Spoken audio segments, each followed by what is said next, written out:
They said the kiss saved her life. They said the ex-con was a hero. But what they didn't know was that Charlotte Ashford's accident wasn't an accident at all, and the man who rescued her from the frozen Hudson River was about to become the only thing standing between the billionaire heiress and a killer who wanted her fortune. This is the story of Jake Morrison, a single father with a criminal past, who dove into icy water one winter night and surfaced into a conspiracy that would change everything. Stay until the end and comment what city you're watching from. I want to see how far this story travels. The winter wind off the Hudson River cut through the December night like broken glass. Jake Morrison pulled his worn jacket tighter as he walked along the riverside path, his breath forming small clouds in the freezing air. It was 11:47 p.m., and he was late getting home to his daughter. Again. His shift at the warehouse had run over. The foreman always made him stay late, as if punishing him for sins already paid for. 12 years since his release, and the world still treated him like the stupid kid who'd gotten caught driving a getaway car for a robbery he didn't even know was happening. 12 years of groveling for minimum wage jobs, of watching other fathers pick up their kids from school in nice cars while he showed up on foot, of seeing that flicker of shame in his daughter Lily's eyes when her friends asked what her daddy did for a living. The path along the river was longer than cutting through downtown, but Jake preferred it. Fewer people. Fewer chances for someone to recognize him from that damn mugshot that still circulated online whenever someone Googled his name. Out here, in the dark, he was nobody. Just another shadow moving through the city. The George Washington Bridge loomed ahead, its lights reflecting off the black water like scattered diamonds. Traffic was light for a Friday night, just the occasional car humming across the span above. Jake checked his phone. 3 missed calls from Lily. His chest tightened with guilt. She was 14 now, old enough to stay home alone. But that didn't make it right. Didn't make him less of a failure as a father. He was typing out a text when he heard it. The screech of tires, the sickening crunch of metal against concrete. Then a sound he'd never forget for the rest of his life. The heavy splash of something massive hitting water. Jake's head snapped up. On the bridge approach, maybe 200 yards ahead, a black limousine had crashed through the guardrail. Its rear end jutted up at an angle, the front half already submerged in the river. The water churned white around it, and even from this distance, Jake could see the vehicle sinking fast. For a frozen moment, he couldn't move. His body remembered another night, another accident, the one that had sent him to prison. The crush of metal, the screaming, the blood on his hands that wouldn't wash off, no matter how hard he scrubbed. Then he heard it. Faint, barely audible over the wind and water, but unmistakable. Someone was screaming inside that car. "Call 911!" Jake shouted to no one in particular, already running. His phone clattered to the pavement as he sprinted toward the crash site, his work boots pounding against the frozen ground. Ahead, he could see other people now, a few drivers who'd stopped their cars, standing by the broken guardrail with their phones out. Filming, recording, not one of them moving to help. "Somebody's in there," Jake yelled as he reached the bridge. He didn't stop running, didn't hesitate. 12 years ago, he'd frozen when it mattered. He'd stood there like a coward while his friend bled out in the front seat, too scared to call for help, too stupid to know he was throwing his life away. Not this time. Jake hit the water at full speed. The cold was instantaneous and absolute. It wasn't like jumping into a pool. It was like being stabbed with 1,000 knives all at once. The river closed over his head, black and merciless, stealing the air from his lungs. For a terrifying second, Jake couldn't tell which way was up. His body seized, every muscle contracting against the cold. Drowning. He was drowning. No, move, swim. He kicked hard, his lungs burning, and broke the surface, gasping. The limousine was 15 feet away, nearly vertical now, its nose pointed at the river bottom like a sinking ship. The rear lights still glowed beneath the water, casting an eerie red glow. Jake could see movement inside, shadows thrashing against the windows. He swam. His arms felt like lead, his clothes dragging him down. But he swam. The current fought him, trying to pull him downstream, away from the sinking car. His fingers went numb. His jaw started to chatter so hard he thought his teeth would crack. But he kept swimming. When he reached the limo, it lurched deeper. Water was pouring through the broken front windshield, and Jake could see 2 shapes inside, The driver slumped forward against the steering wheel, and in the back, a woman with pale blonde hair pounding frantically against the rear window. Their eyes met through the glass. She was young, mid-20s maybe, wearing what looked like an expensive evening gown. Her mouth was open in a silent scream, her eyes wide with terror. The water was up to her chest and rising fast. Jake grabbed the door handle and pulled, locked. He yanked again, harder, but it didn't budge. The woman inside was screaming something, pointing at something Jake couldn't see. The water was at her shoulders now. She had seconds, maybe less. "Get back!" Jake shouted, though he knew she probably couldn't hear him through the glass and the water. He grabbed the antenna from the roof, already half submerged, and snapped it off. Using the metal base as a hammer, he slammed it against the window. Nothing. Again. Harder. The glass spiderwebbed. The woman's face went under. Jake saw her blonde hair floating around her head like seaweed, saw her hands still pushing against the window, weaker now. He hit the glass with everything he had. It shattered. Water rushed into the car with explosive force, and Jake was pushed back by the surge. When he recovered, the limo was gone, sunk completely beneath the surface. He dove. The underwater world was chaos, black and freezing and completely disorienting. Jake's eyes burned from the cold and the pollutants in the river, but he forced them open, searching for any sign of the woman. There, a flash of pale fabric. He kicked toward it, his lungs already screaming for air. His fingers closed around something solid, an arm. He pulled, wrapping his other arm around the woman's torso, and kicked upward with everything he had left. His vision was starting to tunnel. Black spots danced at the edges. His body was shutting down from the cold, from the oxygen deprivation, from the sheer impossibility of what he was trying to do. Lily. Lily needs you. Move. They broke the surface together. Jake gasped, sucking in air that burned his throat like fire. The woman's head lolled against his shoulder, unconscious or worse. He couldn't tell. She wasn't breathing. Oh God, she wasn't breathing. The shore was too far. Jake's arms wouldn't work right anymore. He was so cold he couldn't feel anything below his neck, and the current was pulling them both under. They were going to die. Both of them were going to die. Then he felt it. Wood against his hand, debris from the bridge, a chunk of broken guardrail floating past. Jake grabbed it with his one working hand, hooking his arm through the twisted metal, and used his last bit of strength to roll the woman onto the makeshift raft. Her lips were blue. Her skin was gray. "Come on," Jake muttered through chattering teeth. "Come on, come on, come on." He pulled himself halfway onto the debris, positioning the woman's head above water, and started pushing toward shore. His legs kicked weakly, barely propelling them forward. Above, on the bridge, he could see lights now, red and blue flashing, emergency vehicles, people shouting, but they were too far away and the woman had stopped moving completely. The shore seemed impossible. A mile away, though it was probably only 50 yards. Jake's vision kept fading in and out. Hypothermia was setting in. He knew the signs: confusion, exhaustion, the overwhelming urge to just stop fighting and let the water take him. It would be so easy, so peaceful. No, not while she still has a chance. When Jake's feet finally touched the rocky bottom, he almost didn't register it. His body was beyond pain now, beyond cold. Just numb and distant, like he was watching himself from far away. He dragged the woman onto the frozen shore, her body limp and heavy, and immediately started chest compressions. "No, no, no!" he gasped, his arm shaking as he pushed down on her sternum. 1, 2, 3. She was so still. Her elegant face was peaceful, like she was just sleeping, like death was a gentle thing. "Don't you die on me. Not after all that." Around them, a crowd was gathering.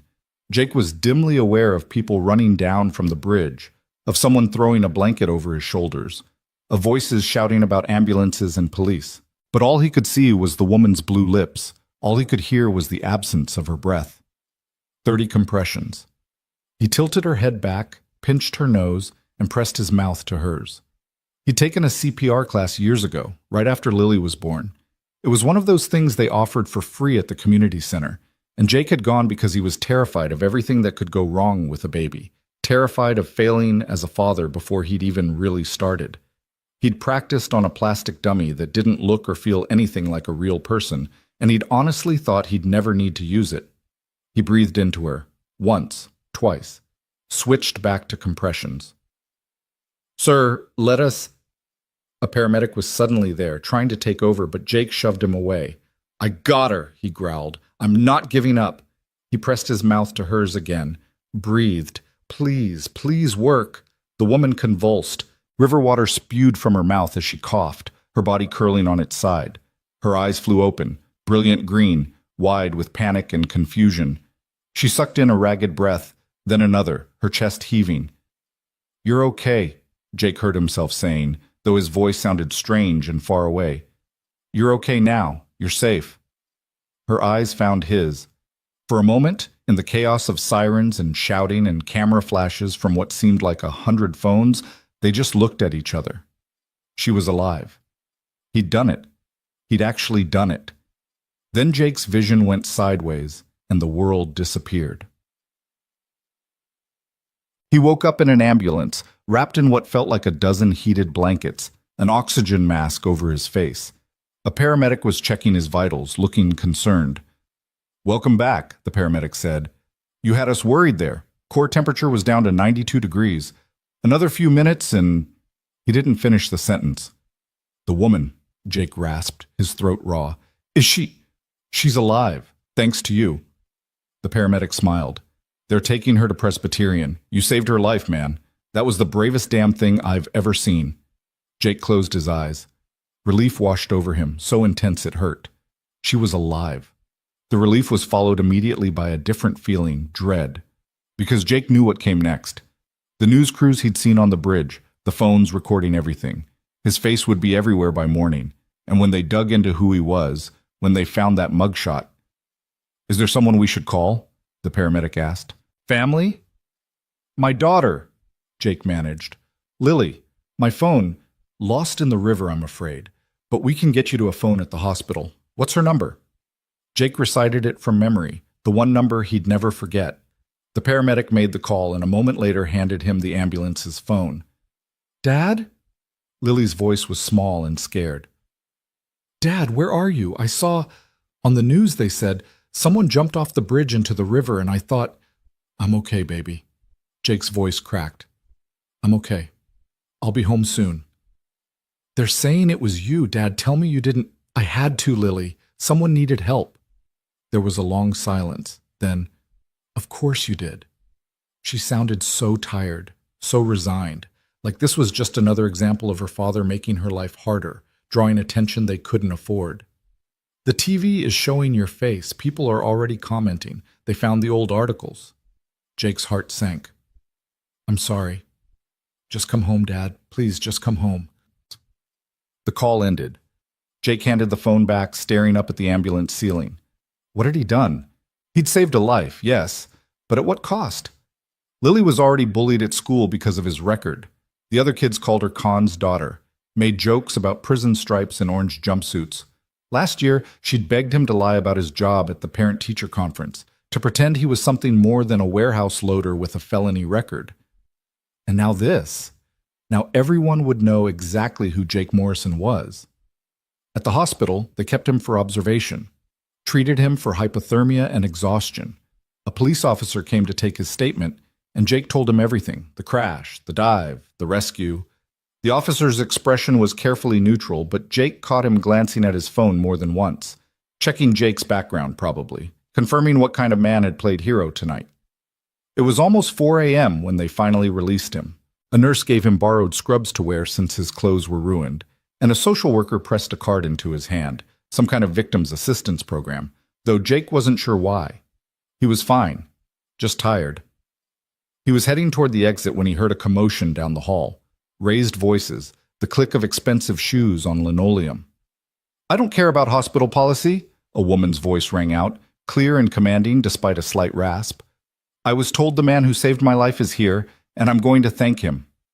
"Ms. Ashford, you should be resting. I died tonight and came back. I think I can walk down a hallway." Jake turned. Coming toward him was the woman from the river, now wrapped in a hospital gown and robe, her blonde hair damp but brushed back from her face. She was flanked by two men in suits who looked like security and a harried doctor trying to keep up.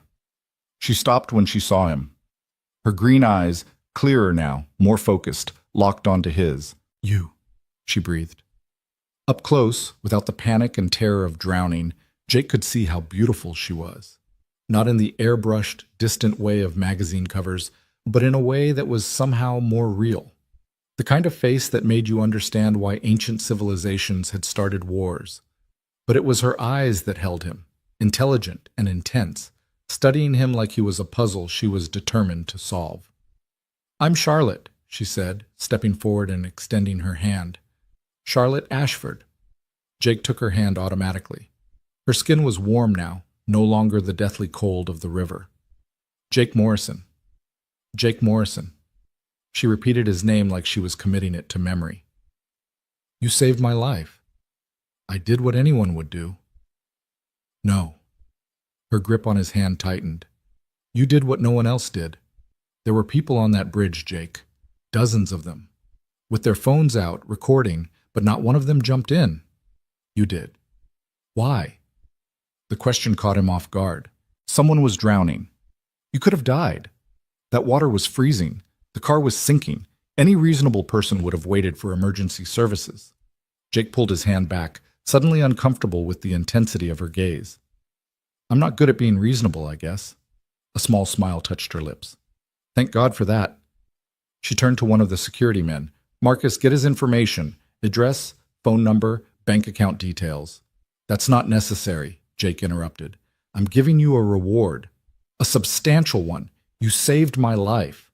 I don't want your money." Charlotte's eyebrows rose. Behind her, the security men exchanged glances. Clearly, people didn't usually turn down money from Charlotte Ashford. "Everyone wants money," she said flatly. "Not for this."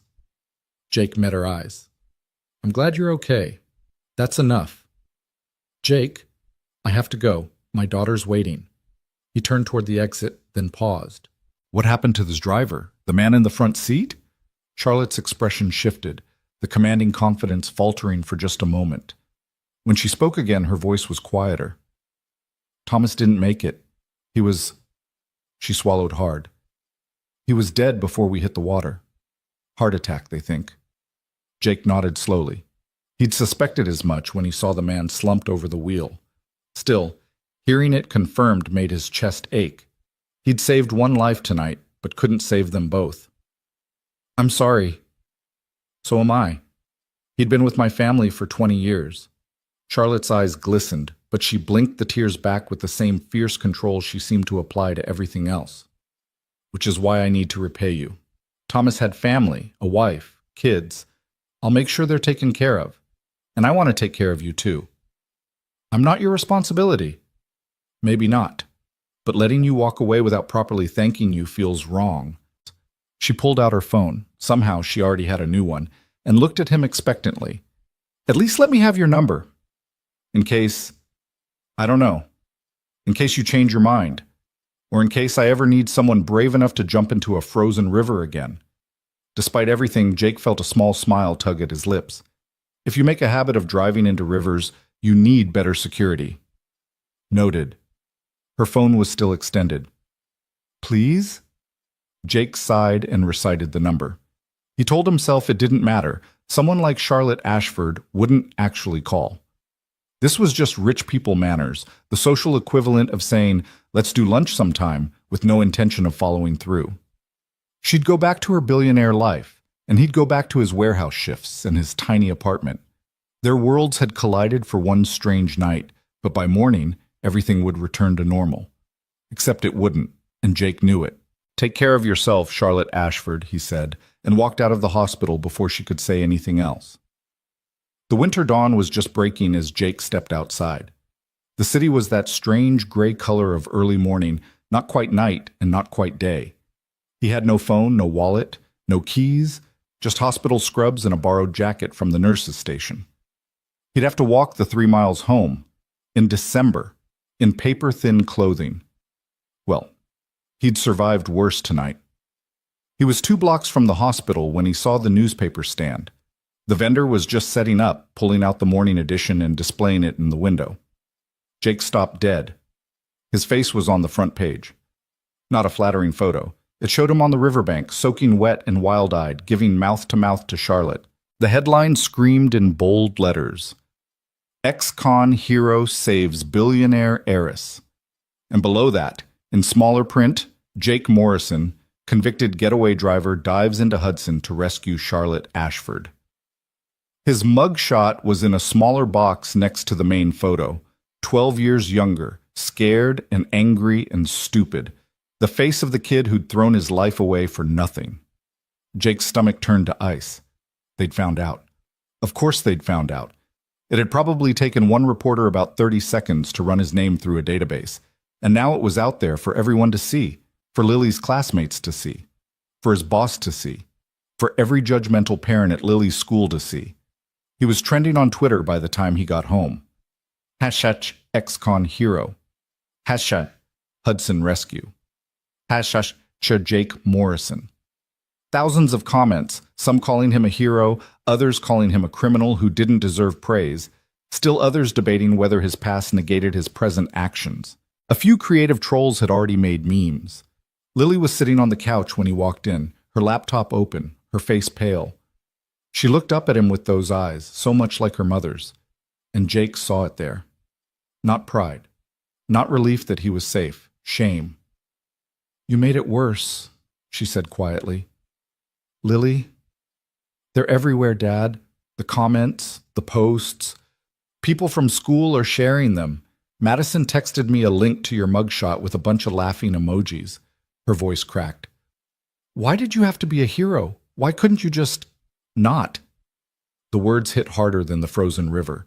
Jake stood in the doorway of their tiny apartment, dripping on the worn carpet, and had no answer. Because what could he say? That he'd saved a woman's life? That seemed less important than the humiliation he'd brought on his daughter. Again. "I'm sorry," he whispered. Lily closed her laptop and stood up. She walked past him toward her bedroom, not meeting his eyes. At the door she paused. "Mom would have been proud," she said. "That's something, I guess." Then she closed the door and Jake was alone. He showered until the hot water ran out, but he couldn't get warm. Couldn't stop seeing Charlotte's blue face. Thomas slumped over the wheel. The flash of camera phones recording his failure to be anonymous. Couldn't stop hearing the resignation in Lily's voice. His phone, his new phone, delivered by some hospital service he didn't remember signing up for, buzzed. A text from an unknown number. "Thank you. For everything. The offer stands. Whatever you need." CA, Jake deleted it. Charlotte Ashford was grateful now, but gratitude faded. Give it a week, maybe 2, and she'd forget all about the warehouse worker who'd pulled her from the Hudson. The media attention would die down. Life would return to normal, or something close to it. He lay down on his worn couch and closed his eyes, trying to will away the exhaustion. But every time he started to drift off, he was back in that black water, fighting the current, watching Charlotte's eyes close as she went under. He'd saved her life. He knew that. He'd done something good, something real. So why did he feel like he was drowning all over again? Sleep didn't come. Jake lay on the couch, watching the ceiling fan rotate slowly, his mind replaying the crash in an endless loop. Every time he closed his eyes, he was back underwater, his lungs burning, Charlotte's lifeless body in his arms. At some point, exhaustion won, and he drifted into a fitful half-sleep filled with drowning nightmares and the sound of metal crunching against concrete. The knock on the door came at 9:47 a.m., sharp and authoritative, the kind of knock that said whoever was on the other side wasn't going away. Jake dragged himself off the couch, his muscles screaming in protest. Everything hurt. His shoulders ached from swimming against the current. His chest was bruised from where he'd braced against the sinking limo. Even his jaw hurt from the violent shivering that had racked his body for hours after the rescue. He opened the door and stopped breathing. Charlotte Ashford stood in the hallway of his run-down apartment building, looking like she'd stepped out of a magazine spread. She wore a cream-colored coat that probably cost more than Jake's monthly rent, her blonde hair styled in soft waves, minimal makeup that somehow made her look more beautiful than the full glam of the hospital. Behind her stood one of the security men from last night, and a woman in a business suit carrying a leather briefcase. For a moment, nobody spoke. Charlotte's eyes traveled past Jake into the apartment, taking in the cramped space, the worn furniture, the water stain on the ceiling from the leak upstairs that the landlord never fixed. Jake saw his home through her eyes and felt shame burn through him. "Ms. Ashford," he finally managed, "what are you doing here?" "You wouldn't give me your address, so I had someone find it." She said it matter-of-factly, like having people tracked down was a normal part of her Tuesday morning. "May I come in?"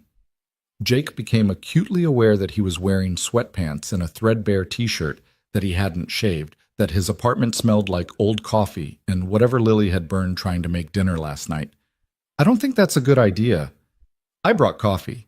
Charlotte held up a carrier with 4 cups. "And breakfast. And someone I'd like you to meet." She nodded toward the woman with the briefcase. "This is Margaret Chen, my attorney." "Your attorney?" Jake's guard went up immediately. People like Charlotte Ashford didn't bring lawyers for friendly visits. "Look, if this is about liability or you're worried I'm going to sue—" "Jake," Charlotte's voice softened, "I'm not here to threaten you. I'm here to thank you properly. Please, 5 minutes." Against his better judgment, Jake stepped aside. Charlotte walked in with the kind of confidence that came from never doubting she belonged anywhere. Her security guard remained in the hallway. Margaret Chen followed Charlotte inside, her expression professionally neutral. "This is nice," Charlotte said, and Jake almost laughed at the transparent lie. But when he looked at her face, she seemed sincere. "Cozy. My penthouse has 17 rooms, and most nights I can't stand being in it. Too much space for one person. My daughter and I make it work." Jake closed the door. "She's still asleep. Her room's right there. So maybe we could keep our voices down?"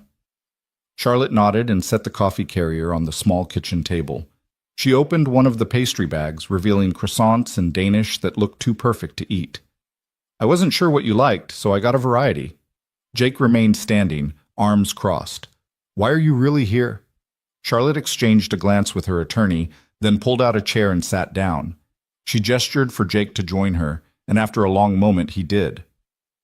"Yesterday, you saved my life," Charlotte began. "And then you walked away like it was nothing. Do you know how rare that is? How rare you are." "I'm not rare, I'm just broke, I'm guessing." She said it without cruelty, just stating a fact. "Your apartment speaks for itself. The warehouse uniform I saw pictures of you wearing online, this building." She gestured around. "You're struggling, Jake, and yet you turned down my offer of money." Jake's jaw tightened. "I don't need your pity." "It's not pity, it's gratitude." Charlotte leaned forward, her green eyes intense. "Margaret, show him." The attorney opened her briefcase and pulled out a document. She slid it across the table to Jake. He picked it up, scanning the legal language, until he reached a number that made his heart stop. $50,000. "That's insane," Jake breathed. "That's nothing," Charlotte countered. "My life is worth considerably more than $50,000, Jake." But my accountant advised me to start with what he called a reasonable amount. The check is already written. All you have to do is accept it. Jake pushed the document back across the table like it was radioactive. "I told you, I don't want your money." "Why not? And don't give me some noble speech about doing the right thing. You have a daughter to support. This money could change your lives." "That's exactly why I can't take it." Jake stood up, pacing the small kitchen. "You think I don't know what people will say? Ex-con saves rich woman, gets paid off. They'll say I staged it. They'll say I pushed your car off that bridge just so I could play hero and collect a reward. They already think I'm garbage, Ms. Ashford. I'm not going to prove them right." Charlotte studied him for a long moment. When she spoke again, her voice was quieter. "I read about your case. The robbery 13 years ago. You were 19, driving for a friend you thought was going to a job site. You didn't know he was going to rob a check-cashing place until he came running out with a gun." Jake's hands clenched into fists. "You don't know anything about it. I know you took a plea deal to protect that friend. I know you served 6 years in Attica. I know your girlfriend, Lily's mother, died while you were inside. Overdose. And I know you've spent the last 12 years trying to be someone your daughter can be proud of." Charlotte's eyes never left his face. "Am I wrong?" The anger drained out of Jake, replaced by a bone-deep exhaustion. "How did you find all that out?" "I have resources. And after what you did for me, I wanted to understand who you are." She stood up, moving closer but maintaining a respectful distance. "You're not garbage, Jake. You made a mistake when you were barely an adult, and you've paid for it every day since. But last night you were a hero, and heroes shouldn't have to worry about making rent." "Dad?" They both turned. Lily stood in her bedroom doorway, wearing pajamas and rubbing sleep from her eyes. Her gaze moved from Jake to Charlotte to the attorney, and her expression shifted from confusion to recognition to something like horror. "You're her," Lily whispered. "The woman from the news." Charlotte smiled warmly. "I am. You must be Lily. I'm Charlotte Ashford. Your father saved my life." Lily looked at Jake, and he saw the question in her eyes. "What did you do now? How much worse is this going to get?" "Ms. Ashford was just leaving," Jake said firmly. "Actually, I was hoping to talk to you too, Lily." Charlotte pulled out another chair at the table. "Would you sit with me for a minute?" "I don't think," Jake started, but Lily was already moving forward, drawn by curiosity or teenage boldness, or maybe just the surreal novelty of having a billionaire in her kitchen. "What do you want to talk about?" Lily sat down, eyeing the pastries hungrily but not reaching for them. "Eat," Charlotte encouraged, pushing the bag toward her. "They're from this little French bakery in Tribeca, best croissants in the city." She waited until Lily took one before continuing. "I wanted to thank you too, because your father being the kind of man who jumps into frozen rivers to save strangers, that didn't happen by accident. He's that man because he has someone worth being that man for. You." Lily's eyes widened slightly. Jake felt his throat tighten. "I know the last 24 hours have been hard for you," Charlotte continued. "Seeing his face on the news again, the old stories being dragged up. People at school probably aren't being kind." "How did you—" Lily glanced at Jake. "Because people are never kind when they should be." Charlotte's voice carried a weight of personal experience. "But here's what I want you to know. Your father is one of the bravest people I've ever met. And I've met presidents and war heroes and surgeons who operate on babies' hearts. None of them would have done what he did last night. Most people are cowards when it really matters. Your dad isn't."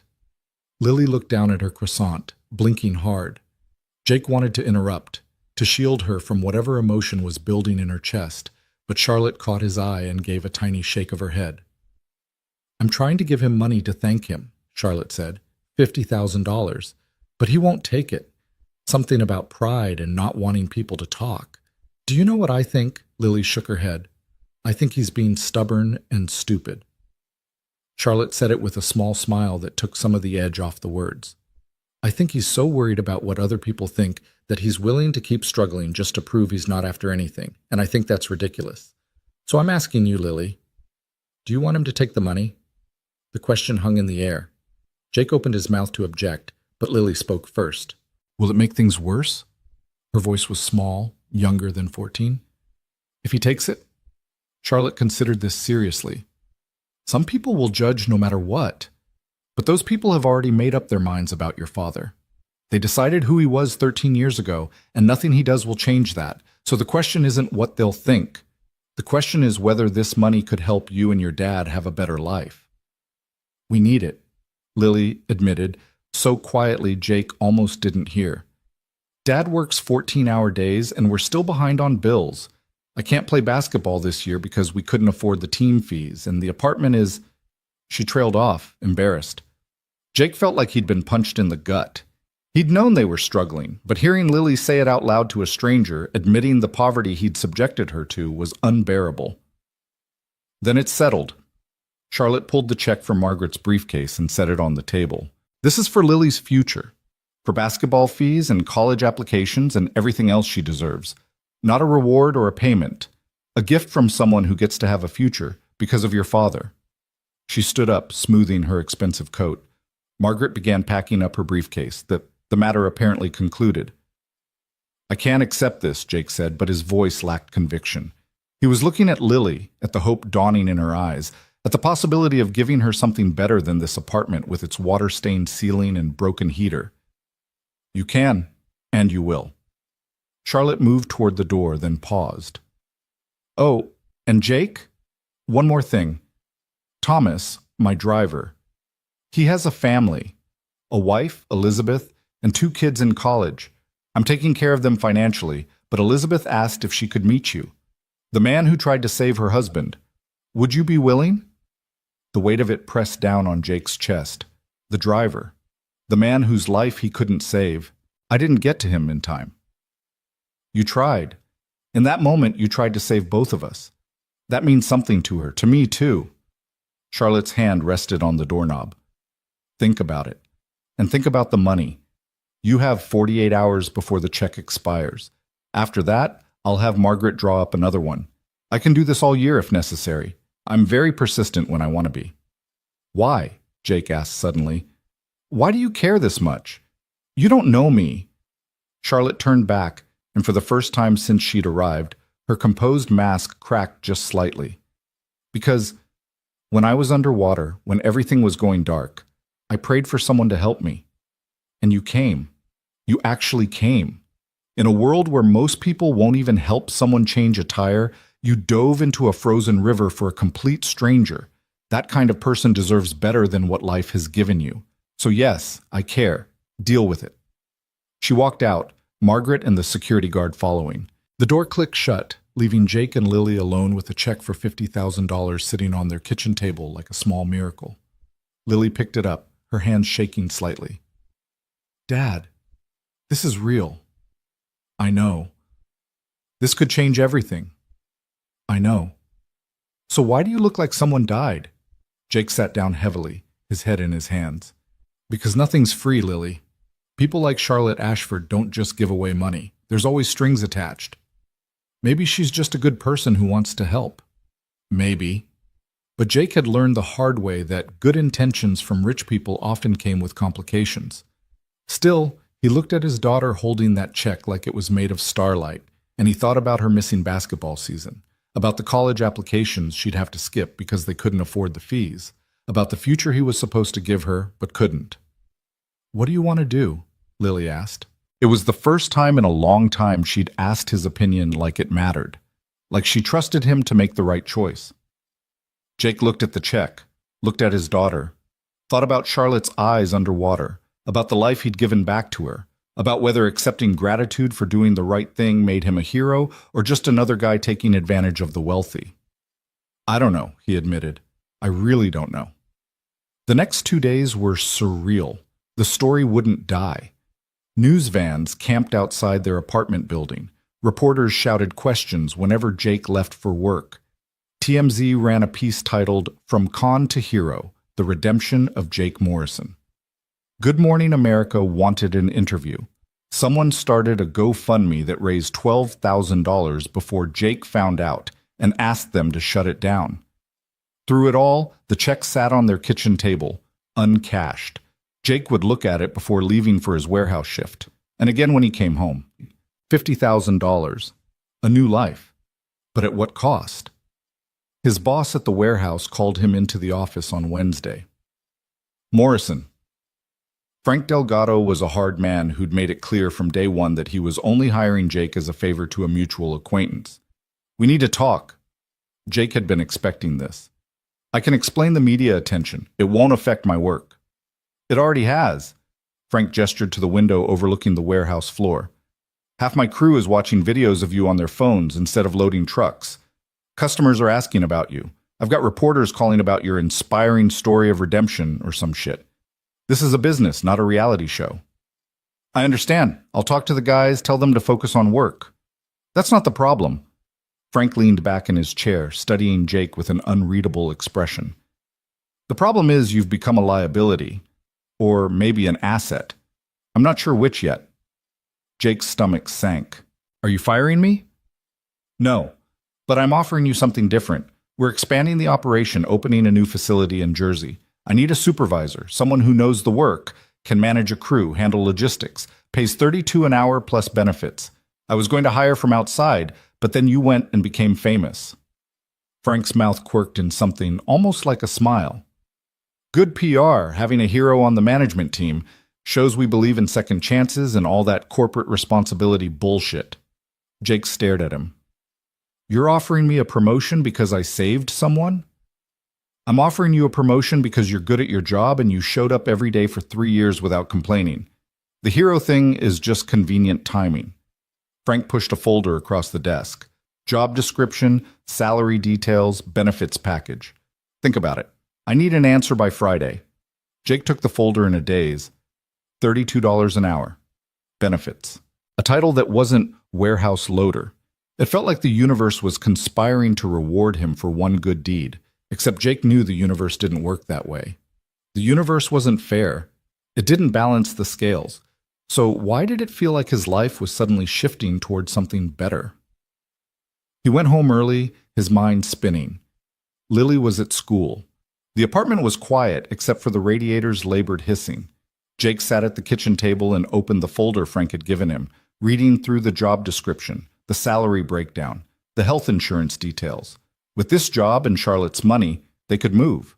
Get a real apartment in a safer neighborhood. Lily could play basketball, could apply to good colleges, could have the life she deserved. His phone buzzed. A text from an unknown number. This is Elizabeth Reyes, Thomas's wife. Charlotte gave me your number. I'd like to meet you if you're willing. Tomorrow, 2 p.m., St. Francis Chapel on 32nd Street? Please, I need to say thank you to the man who tried to save my husband. Jake's hands shook as he typed back. I'll be there. Because if he was going to accept Charlotte's money, if he was going to take this promotion and let his life change because of one night in a frozen river, then he owed it to Thomas Reyes to face his widow, to admit that he'd failed to save one life while saving another. That night, Jake cashed the check. St. Francis Chapel was a small, quiet space tucked between a deli and a dry cleaner. Jake arrived early, sitting in a back pew, and trying to remember the last time he'd been in a church. Lily's baptism? Maybe. Sarah had insisted, even though neither of them were particularly religious. It seemed important at the time, like they were protecting their daughter with ceremony and holy water. Sarah. God, he hadn't let himself think about her in years. It hurt too much. The memories of who she'd been before the drugs, before the depression swallowed her whole, before he went to prison and she faced motherhood alone. The officers who'd told him she was gone had been kind in that professional, detached way. Overdose. Quick, probably painless. Lily had been with Sarah's sister. She was safe. But Sarah wasn't. And Jake had been locked in a cage, unable to comfort his dying girlfriend, unable to raise his daughter, unable to do anything except lift weights in the yard and hate himself. Jake Morrison? He looked up. A woman in her 50s stood in the aisle, her dark hair streaked with gray, her eyes red-rimmed but dry. She wore a simple black dress and carried a rosary. Mrs. Reyes. Jake stood awkwardly. Thank you for meeting me. Elizabeth, please. She slid into the pew beside him. For a moment, neither spoke. The chapel's silence pressed down on them, heavy with grief and unspoken words. Charlotte told me what you did. How you tried to get Thomas out, too. I should have gotten to him first. He was already gone, Jake. Elizabeth's voice was steady, like she'd accepted this truth and made peace with it. The autopsy showed a massive heart attack. He was dead before the car hit the water. You couldn't have saved him. The words should have brought relief, but they didn't. I'm sorry. I'm so sorry. Don't be. Elizabeth turned to look at him fully, and Jake saw a strength in her eyes that reminded him of Charlotte. Thomas spent 20 years protecting the Ashford family. He took that job seriously, and on his last night, he got Charlotte to safety even while he was dying. That's who he was. A protector, just like you. I'm nothing like... You jumped into freezing water to save strangers. You risked your life without hesitation. Thomas would have respected that. She reached out and took Jake's hand. Her skin was warm, her grip firm. My husband is gone. Nothing changes that. But Charlotte is alive because of you. And that matters, Jake. It matters to me, to our children, to everyone who loves her. So please, don't carry guilt over something you couldn't control. Thomas wouldn't want that. A tear slid down Jake's cheek before he could stop it. He'd been holding everything in for days, the fear, the exhaustion, the crushing weight of being called a hero when he felt like a failure. Elizabeth's absolution cracked something open inside him. I took her money, he confessed. Charlotte's. She offered $50,000 and I took it, Does that make me human? Elizabeth smiled sadly. Jake, you're allowed to accept help. You're allowed to let good things happen to you. I don't know what your life has been like, but I can guess from the way you carry yourself. Like you're waiting for permission to take up space in the world. You don't need permission.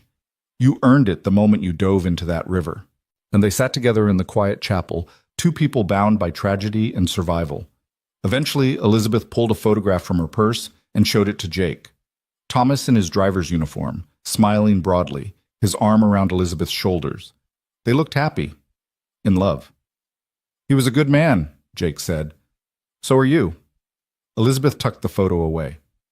Charlotte thinks so too. She called me yesterday, talked for an hour about you. About your daughter, your struggles, how impressed she was by your integrity. She's not used to people saying no to her. Jake almost smiled. I noticed. She wants to help you, Jake. And I think you should let her. Thomas would have wanted that too. He believed in second chances. Hell, he gave me one. At Jake's questioning look, she explained, I was a mess when we met. Single mother, working 3 jobs, barely keeping my head above water. Thomas saw something in me worth fighting for. He was patient and kind, and he never made me feel like I was a burden. That's what love is. Seeing someone's worth when they can't see it themselves. The words hit Jake somewhere deep. He thought of Charlotte standing in his apartment, insisting he deserved better. He thought of Lily holding that check like it was a lifeline. He thought of his own stubborn pride, his refusal to accept help because accepting help meant admitting he'd failed to provide for his daughter alone. Thank you, Jake said quietly, for meeting me, for saying what you said. Thank you for trying to save him, for saving Charlotte, for being the kind of person who jumps. Elizabeth stood, then paused. Charlotte's having a memorial service for Thomas next week. Private, just family and close friends. She wants you there. Will you come? Jake nodded. Yes, I'll be there. After Elizabeth left, Jake sat in the chapel for another hour, letting the silence settle his racing thoughts. His phone buzzed with the confirmation that Charlotte's check had cleared.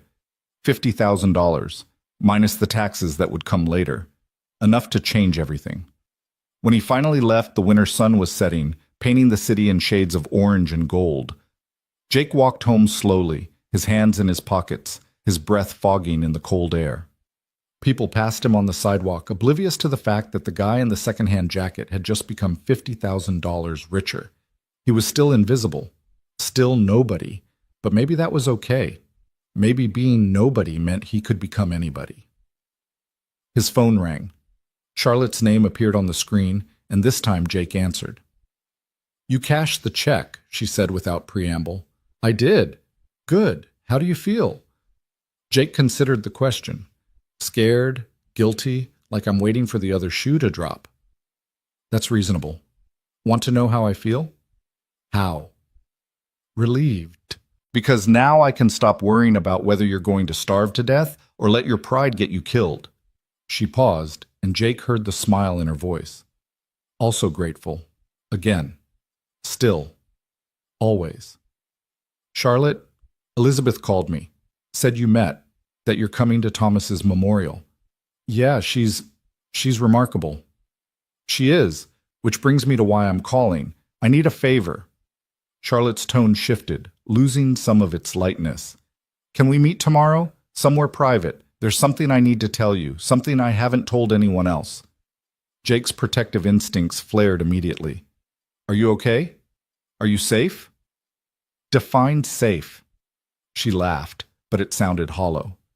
Tomorrow, Jake, please. I'll explain everything. But I need someone I can trust, and apparently you're the only person who fits that description right now. Where and when? My place. 7 p.m. I'll have security clear you at the desk. And Jake? Come alone. The line went dead before he could ask what this was about. Jake stood on the sidewalk, the winter wind cutting through his jacket, and wondered what he'd just agreed to. Charlotte Ashford needed his help with something. Charlotte Ashford, who had teams of lawyers and security guards and probably more resources than Jake could imagine. What could she possibly need from an ex-con warehouse worker? He'd find out tomorrow. When Jake got home, Lily was at the table doing homework, her math textbook open, her phone playing music softly. She looked up when he walked in, and something in his expression made her pause. What happened? Jake pulled out the bank statement on his phone and showed her the $50,000 deposit. Minus what he'd already moved to pay their overdue rent and utilities, they had $46,000 left. A fortune. A lifeline. Lily's eyes went wide. You did it. You actually took it. I did. And I met Thomas's wife today. The driver. Jake sat down across from his daughter. She told me it was okay to accept help, to let good things happen. She's right. Lily reached across the table and squeezed his hand. You're always taking care of everyone else, Dad.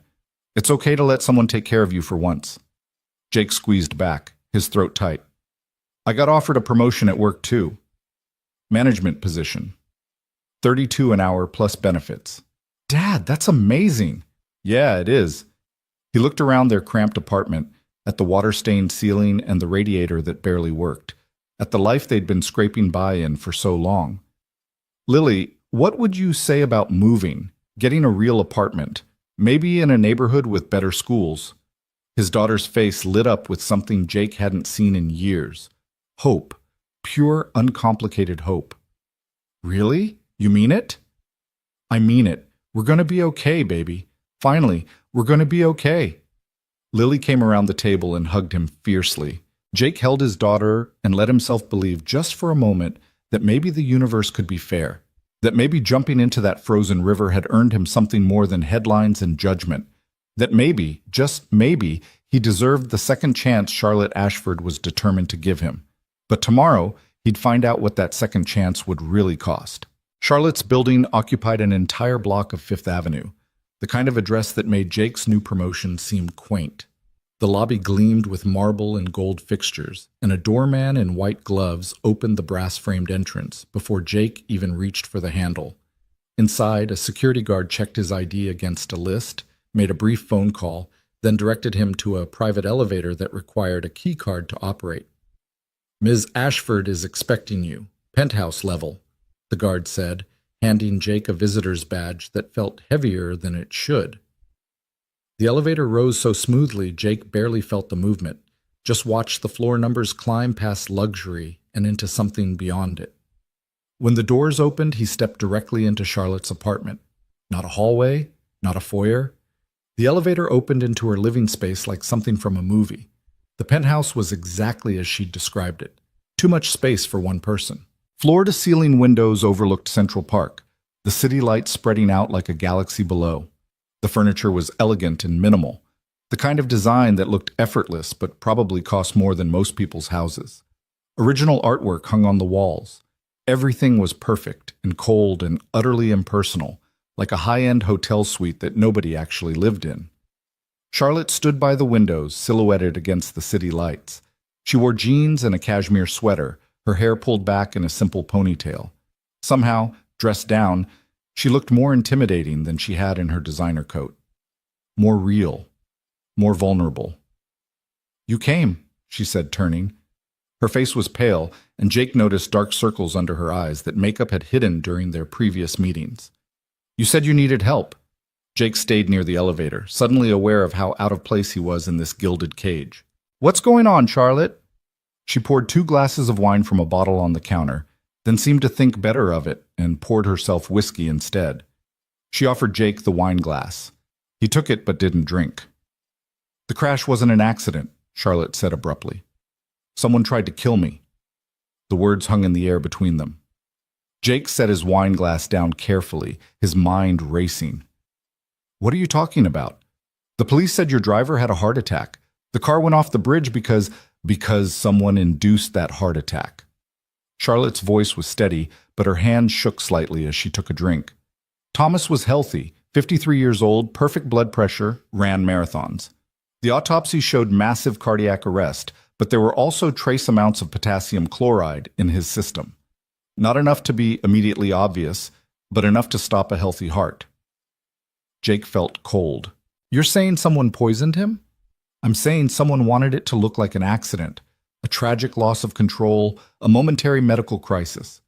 Thomas dies, I drown, and everyone mourns the terrible fate of the Ashford heiress. Charlotte's laugh was bitter. Except you dove into that river and ruined their plan. Have you told the police? I told them. They're investigating, but quietly. Very quietly, because the person who did this has money and power and connections. Charlotte crossed to the window, staring out at the city like it might hold answers. My uncle, Robert Ashford, my father's brother, he stands to inherit everything if I die. Jake moved closer, processing this. Murder, conspiracy. The kind of thing that happened in movies, not to real people standing in Manhattan penthouses. You're sure it's him? No, that's the problem. I'm not sure of anything. Charlotte turned to face him, and Jake saw real fear in her eyes for the first time since he'd pulled her from the river. But 3 months ago, someone broke into my office and went through my files. 2 months ago, my car's brake lines were cut. I thought it was paranoia. Thought I was seeing threats where there weren't any. Then Thomas died, and I went into that river, and suddenly paranoia doesn't seem so crazy anymore. You need better security, bodyguards who... I have bodyguards. I have a security team that costs more per year than most people earn in a lifetime. Charlotte's voice cracked slightly. But I don't know who to trust anymore, Jake. My uncle is on the board of my father's company. He has access to everything, everyone. If he wants me dead, he can buy the loyalty of anyone around me, security guards, assistants, even friends. Money is a powerful motivator. Jake understood what she was really saying, why she'd called him here. But you think you can trust me? I know I can trust you. You turned down $50,000. You're not for sale. Charlotte set her whiskey down and looked at him directly. I need someone who doesn't care about my money. Someone who'll tell me the truth, even if it's ugly. Someone who's already proven they'll risk everything to keep me alive. She took a breath. I need you, Jake. For 1 week. Maybe 2. Just until I can figure out what's really happening and who I can trust. I'm not a bodyguard. I don't know anything about protection details or security protocols. You know how to fight. I saw your record. Bar fights, altercations in prison. You know how to handle yourself. Charlotte moved closer, her desperation showing through the cracks in her composed facade. And more importantly, you're invisible. No one would expect me to hire an ex-con warehouse worker as protection. You'd blend in, see things my official security team would miss. Jake wanted to say no. Every instinct told him to walk away from this mess, to take his $50,000 and his promotion and build a quiet life with Lily. Charlotte Ashford's problems were not his problems. Her dangerous family drama was not his responsibility. But he looked at her standing there, alone in her perfect penthouse with its 17 empty rooms, and he remembered her face underwater. Remembered breathing life back into her cold body, remembered thinking that if he'd been just 30 seconds slower, just a little less stubborn about diving into that river, she'd be dead. What exactly are you asking me to do? Relief flooded Charlotte's expression. Move in here, you and Lily. I have guest rooms, plenty of space. You'd pose as my new personal assistant or security consultant, or whatever story makes sense. Be my shadow. Watch for anything suspicious. Help me figure out if my uncle is really trying to kill me or if I'm losing my mind. And if we find proof he's behind this, then we go to the police with something solid, something that can't be ignored or bought off. Charlotte's jaw set with determination. I want justice for Thomas, and I want to live without looking over my shoulder. Jake thought of Lily, of the normal life he'd promised her, thought of the apartment they could rent with Charlotte's money, the fresh start they deserved. Then he thought of Elizabeth Reyes in that chapel, talking about Thomas's dedication to protecting the Ashford family. Thought of Charlotte's panic underwater, her desperate fight for survival. 1 week, Jake said finally. I'll give you 1 week. But Lily comes first. If there's any danger to her, any threat at all, we're gone. Understood? Understood, Charlotte extended her hand. Thank you, Jake. You have no idea what this means to me. Jake shook her hand, sealing the agreement, and wondered if he was being heroic or just incredibly stupid. Probably both. Convincing Lily to move into a billionaire's penthouse for a week turned out to be easier than Jake expected. His daughter took one look at the photos Charlotte sent and said, "When do we pack?" The promise of her own room with an actual closet and a bathroom that wasn't shared with neighbors was apparently all the convincing she needed. They moved in 2 days later with nothing but suitcases and Lily's basketball.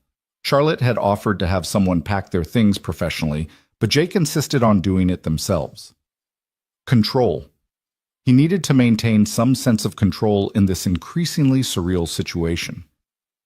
The guest suite Charlotte gave them was larger than their entire apartment.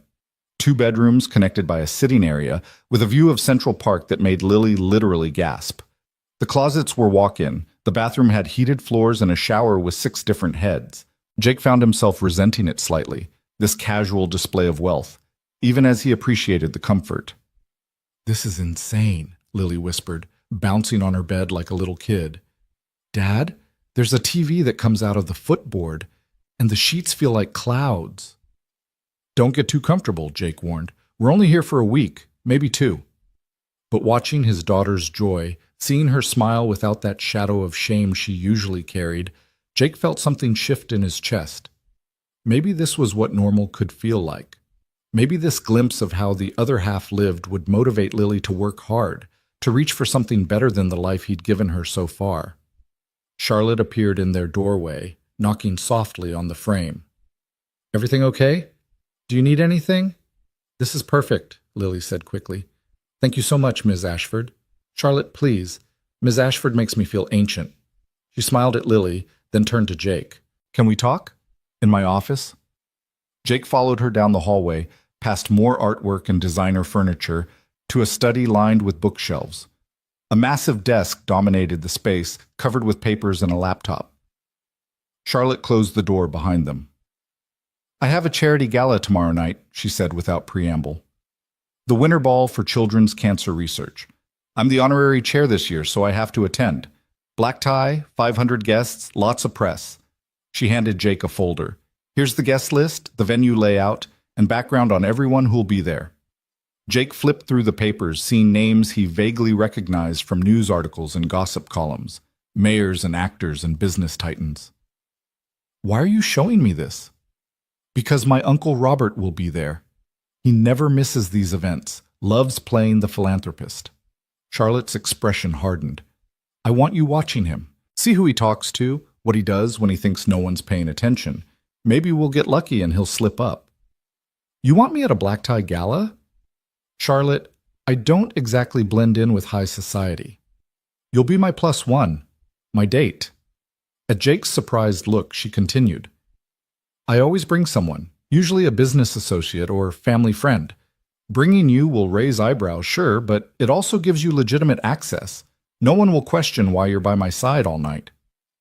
Jake thought about wearing a tuxedo, about making small talk with billionaires and celebrities, about being thrust into Charlotte's world like he belonged there. The idea made his skin crawl.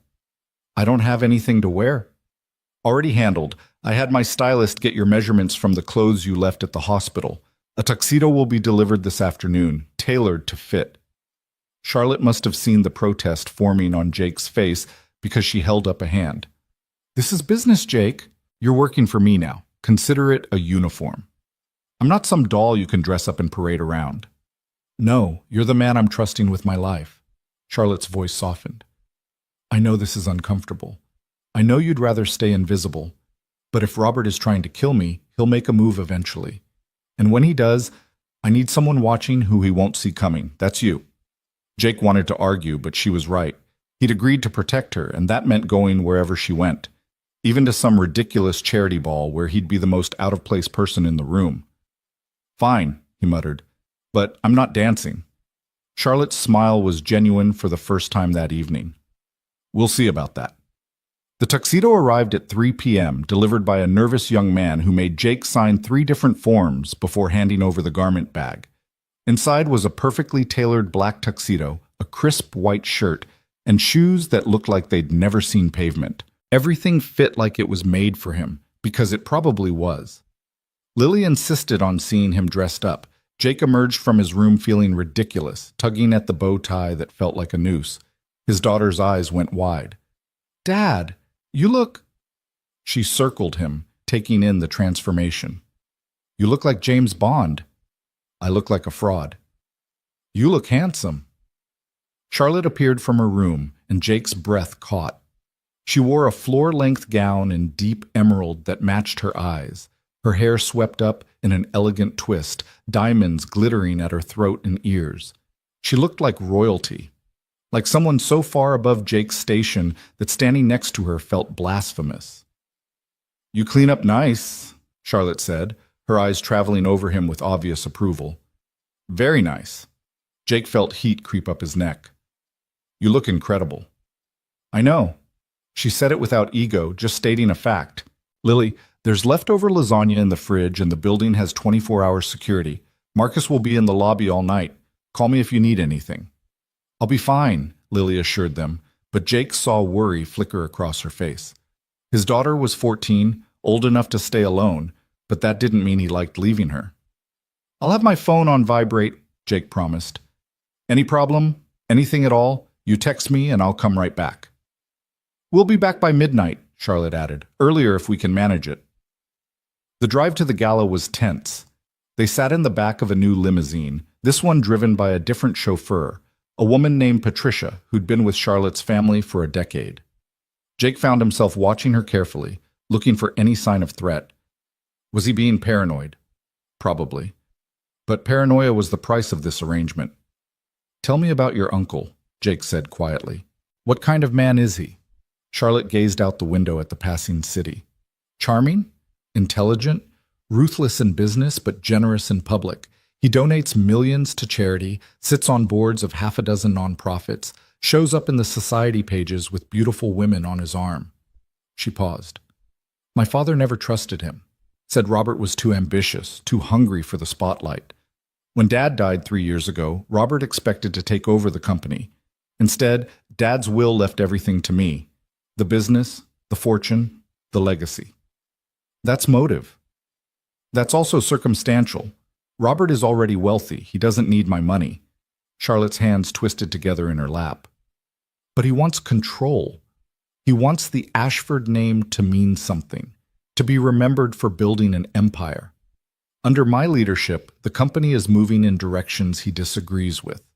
More ethical sourcing, better worker conditions, reduced profit margins in favor of sustainability. Robert thinks I'm destroying Dad's legacy with my bleeding heart liberal nonsense." His words. "So this is about more than money. It's about power and legacy." "Exactly." Charlotte looked at him. "If I die, Robert inherits. He'll undo everything I've built, turn the company back into the profit machine it was before, and he'll sleep just fine knowing he killed his niece to do it." The certainty in her voice sent chills down Jake's spine. This wasn't speculation anymore. Charlotte genuinely believed her uncle wanted her dead, and based on everything she'd told him, Jake was starting to believe it too. The gala was held at the Plaza Hotel, its grand ballroom transformed into a winter wonderland. Crystal chandeliers cast dancing light across white tablecloths and ice sculptures.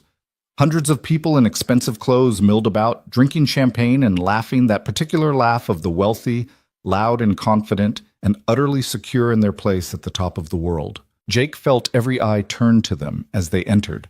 Whispers followed Charlotte's progress across the room, and Jake knew exactly what they were saying. "Who's the nobody with Charlotte Ashford? Where did she find him? Is that the ex-con from the news?"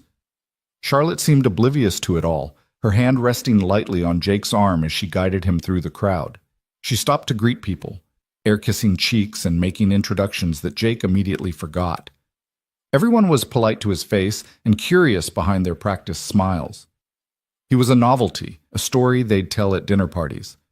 The criminal who saved the heiress and now escorted her to galas. "Charlotte, darling," the voice came from behind them, smooth and cultured. Jake turned to see a man in his 60s approaching, silver-haired and distinguished, wearing a tuxedo that probably cost more than Jake's car used to. His smile was warm, his eyes calculating. Charlotte's grip on Jake's arm tightened almost imperceptibly. "Uncle Robert, I wasn't sure you'd make it." "And miss the social event of the season?" "Never." Robert Ashford pulled his niece into a hug that looked affectionate but felt predatory. When he released her, his gaze shifted to Jake. "And who's this?" "Not your usual type, Charlotte." "This is Jake Morrison, my guest." Charlotte's voice held a warning edge. "Jake, my uncle, Robert Ashford." Robert extended his hand, his smile never wavering. Jake shook it, meeting the older man's eyes directly. The grip was firm, competitive, a test. Ah, yes, the hero from the bridge. Robert's tone suggested he found the whole thing amusing. Quite the dramatic rescue. The media couldn't get enough of it. How does it feel to be famous, Mr. Morrison? I'm not famous. I just did what needed doing. Modest. How refreshing. Robert's eyes were cold despite his warm tone. You know, Charlotte, you should be more careful. Driving on that bridge in winter conditions at night, it's dangerous. You could have been killed. But I wasn't, Charlotte said pointedly. Thanks to Jake. Indeed. Lucky he was there. Robert's gaze lingered on Jake a moment too long. Well, I won't monopolize your time. Enjoy the evening, both of you. Charlotte, we should discuss the quarterly reports next week, some concerns from the board. I'm sure we can address them. I'm sure we can. Robert smiled once more, nodded at Jake, and disappeared into the crowd. Jake waited until he was out of earshot. That's him? Your uncle? That's him. Charlotte's face was pale. Did you catch it? Catch what? The way he said I should be more careful, like he was warning me, like next time I might not be so lucky. Charlotte's hand was still gripping Jake's arm. He knows, Jake. He knows I survived, and he's already planning his next move. Jake scanned the ballroom, looking for Robert in the sea of tuxedos and gowns. He spotted him near the bar, talking animatedly with a younger man in a security uniform. They spoke for less than a minute before the younger man nodded and walked away. Charlotte, the man your uncle was just talking to. Do you recognize him? She followed Jake's gaze. That's Victor Chen, head of security for the hotel. Why? Because your uncle just gave him instructions about something, and Victor looked nervous when he walked away. Jake's instincts were screaming. Something was wrong. Stay close to me. Don't eat or drink anything unless you see it poured or prepared directly. You think he'd try something here? In front of 500 witnesses? I think a man who'd poison his niece's driver wouldn't hesitate to slip something in her champagne at a crowded event. Jake kept his voice low, his body angled to shield Charlotte from the room. We should leave. I can't. I'm the honorary chair. I have to give a speech in 20 minutes. Charlotte's jaw set stubbornly. Besides, running proves I'm scared.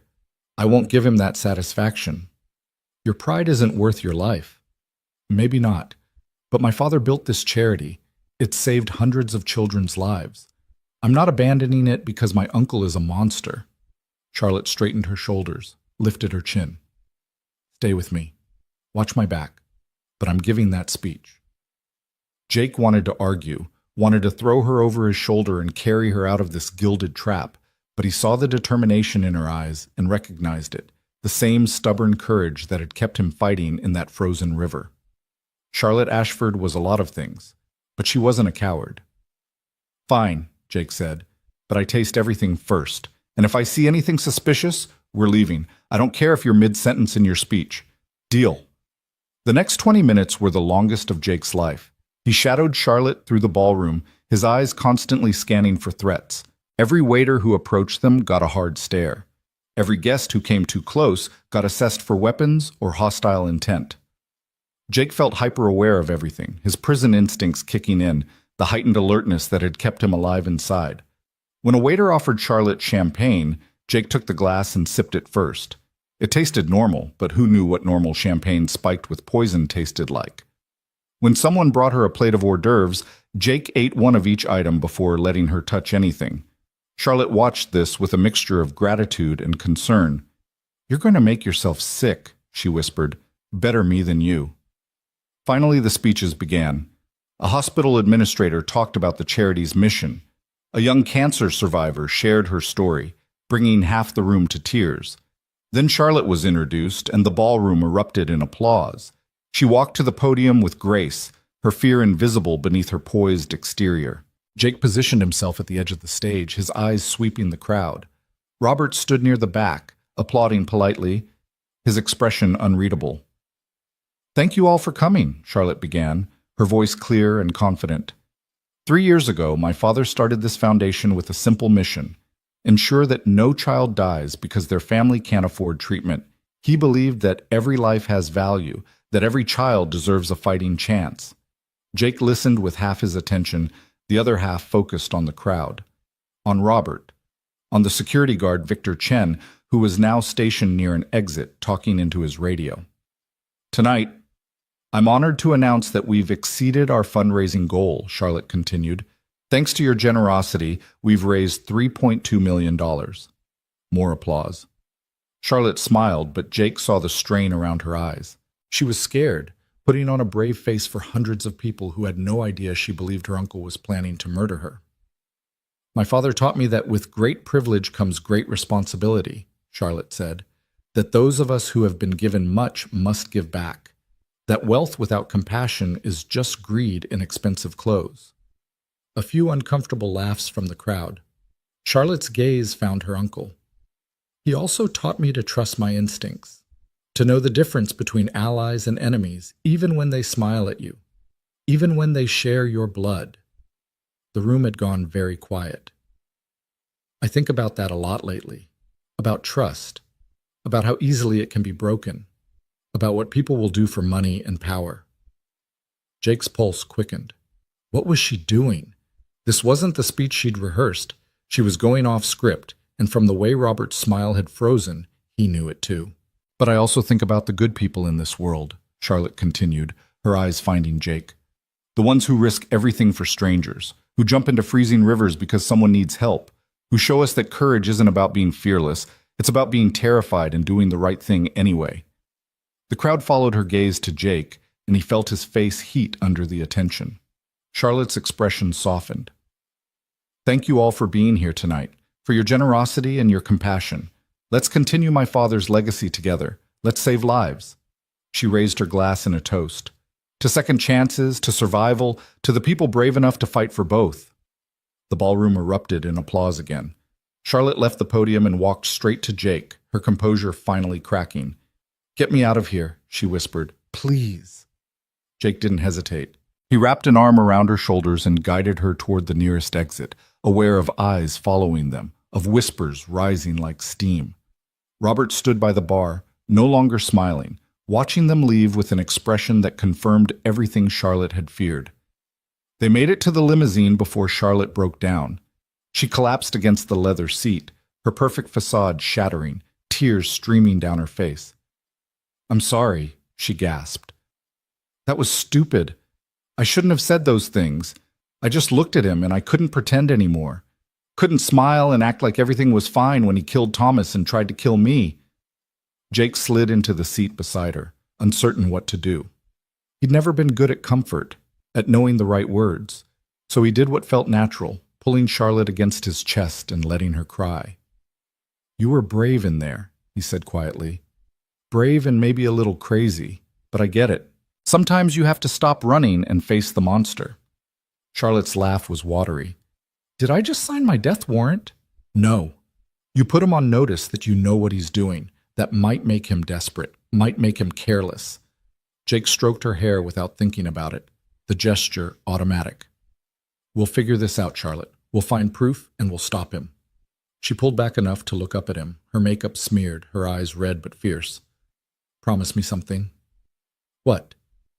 If something happens to me, if Robert succeeds, promise you'll make sure everyone knows the truth. Promise you'll fight for justice, not for my money or my legacy, just because it's right. Jake thought about the last time someone had asked him to promise something.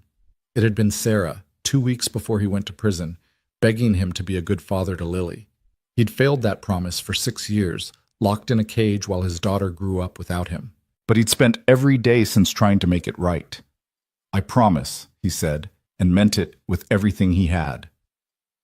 They sat in silence as the limousine navigated through Manhattan traffic, Charlotte's head still resting against Jake's chest, his arm around her shoulders. It should have felt awkward, this intimacy between a billionaire and an ex-con, but somehow it didn't. Somehow, in this moment, they were just two people who'd survived something terrible and were trying to survive what came next. Thank you, Charlotte whispered, for being here, for believing me. Most people would think I'm paranoid. Most people haven't pulled a dying woman from a frozen river. Jake's voice was rough.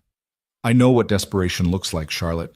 I saw it in your eyes that night, and I see determination now. You're not paranoid. You're fighting for your life.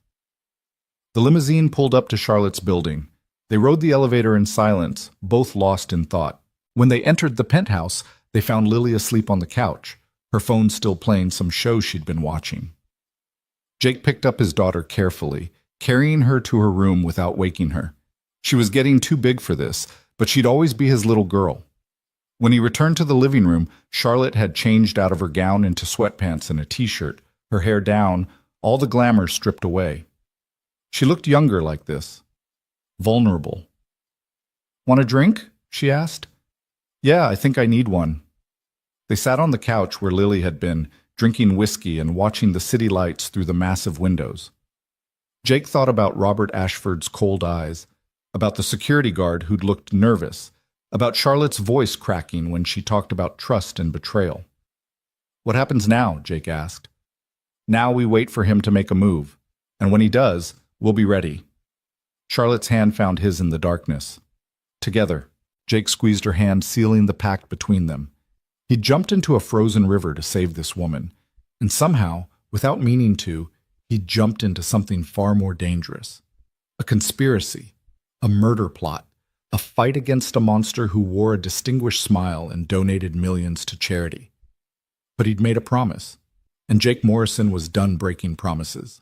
The attack came 3 days later, exactly when Jake's guard had started to slip.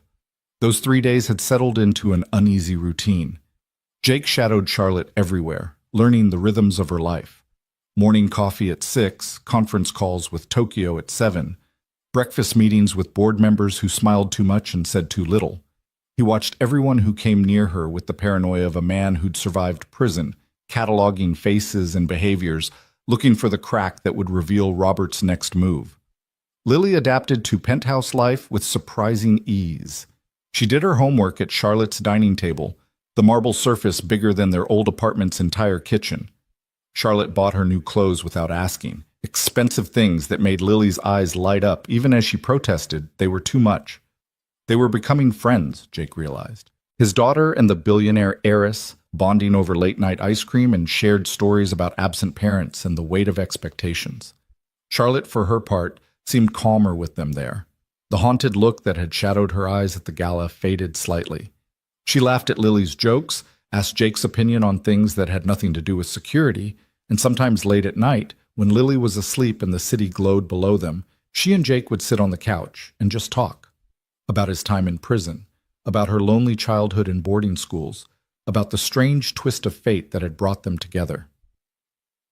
"Do you ever think about that night differently?" Charlotte asked on the third evening, her bare feet tucked under her, a glass of wine balanced on her knee.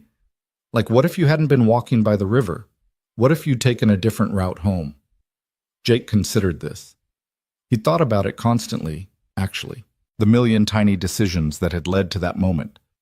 "I'd probably be at my warehouse job right now, loading trucks and trying not to think about how I was failing my daughter." "You weren't failing her." "I was. I am." Jake stared into his whiskey. "Every parent thinks they're doing their best, but best isn't always good enough. Lily deserves more than I can give her. She deserves a father who loves her enough to jump into frozen rivers for strangers," Charlotte said softly. "That's pretty remarkable, Jake. Don't sell yourself short." Before Jake could respond, his phone buzzed. A text from Frank at the warehouse asking if he'd made a decision about the supervisor position. Jake had been putting it off, this choice between his old life and whatever this new one was becoming. The promotion felt like a lifeline and a trap simultaneously. "You should take it," Charlotte said, reading over his shoulder without apology. "The job. You'd be good at it." "How do you know?"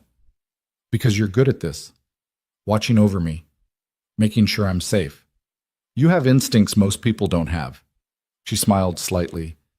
"Prison probably wasn't a complete waste of time if it taught you how to read threats." Jake wanted to argue that prison had been nothing but a waste, 6 years stolen from his life, 6 years away from his daughter, while Sarah spiraled into addiction. But Charlotte had a point. Inside, he'd learned to watch backs, to sense violence before it erupted, to trust his gut when something felt wrong. Those skills were keeping her alive now. "I'll think about it," he said finally. They fell into comfortable silence, the kind that happens between people who've been through something together.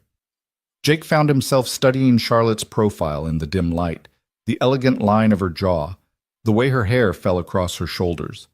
She was beautiful, yes, but it was more than that.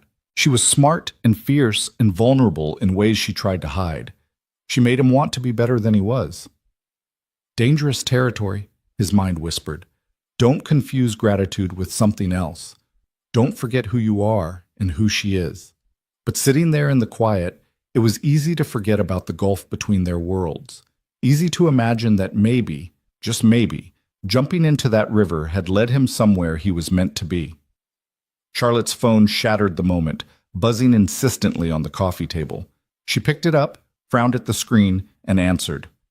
"Robert, what a surprise." Her voice went cold immediately. "No, I'm not discussing the Singapore deal at 10 o'clock at night. We'll talk at the board meeting next week." She listened, her expression darkening. "That's not your decision to make. I'm CEO, not you." More listening. "Fine. Tomorrow morning, 9 a.m., my office. But this better be important." She ended the call and threw the phone down like it had burned her. "He's pushing for a hostile vote to remove me as CEO. Says I'm too young, too inexperienced, making reckless decisions that threaten shareholder value." Can he do that? Technically, yes, if he gets enough board votes. Charlotte stood, pacing to the windows. "But it's not about the company, Jake. It's about control. If he can't kill me quietly, he'll destroy me professionally. Either way, he gets what he wants." Jake joined her at the windows. Below, the city stretched out endlessly, millions of lights marking millions of lives. From up here, everything looked peaceful, safe. But Jake knew better than most that appearances meant nothing. Danger wore friendly faces and expensive suits. "What do you want to do?" he asked. Charlotte was quiet for a long moment. When she spoke, her voice was steady with decision. "I want to fight. I want to call his bluff. If Robert's planning something, let him try it. We'll be ready." "Charlotte, I'm tired of being scared, Jake. Tired of looking over my shoulder and second-guessing everyone around me. If there's going to be a confrontation, I want it on my terms." She turned to face him, her green eyes blazing with determination. "Tomorrow morning, 9 a.m., my office. He'll be there. And so will we. Maybe we can force his hand, make him reveal something we can use against him." Jake didn't like it. Every instinct screamed that this was exactly what Robert wanted, to get Charlotte alone and vulnerable. But he also understood her need to stop running, to face the threat head on. He'd felt the same way plenty of times. "Okay," he said finally. "But we do this smart. I scope out your office first, check for any security issues. You don't drink or eat anything he brings, and I stay in the room the entire time." "Deal." Charlotte reached out and squeezed his hand. "Thank you.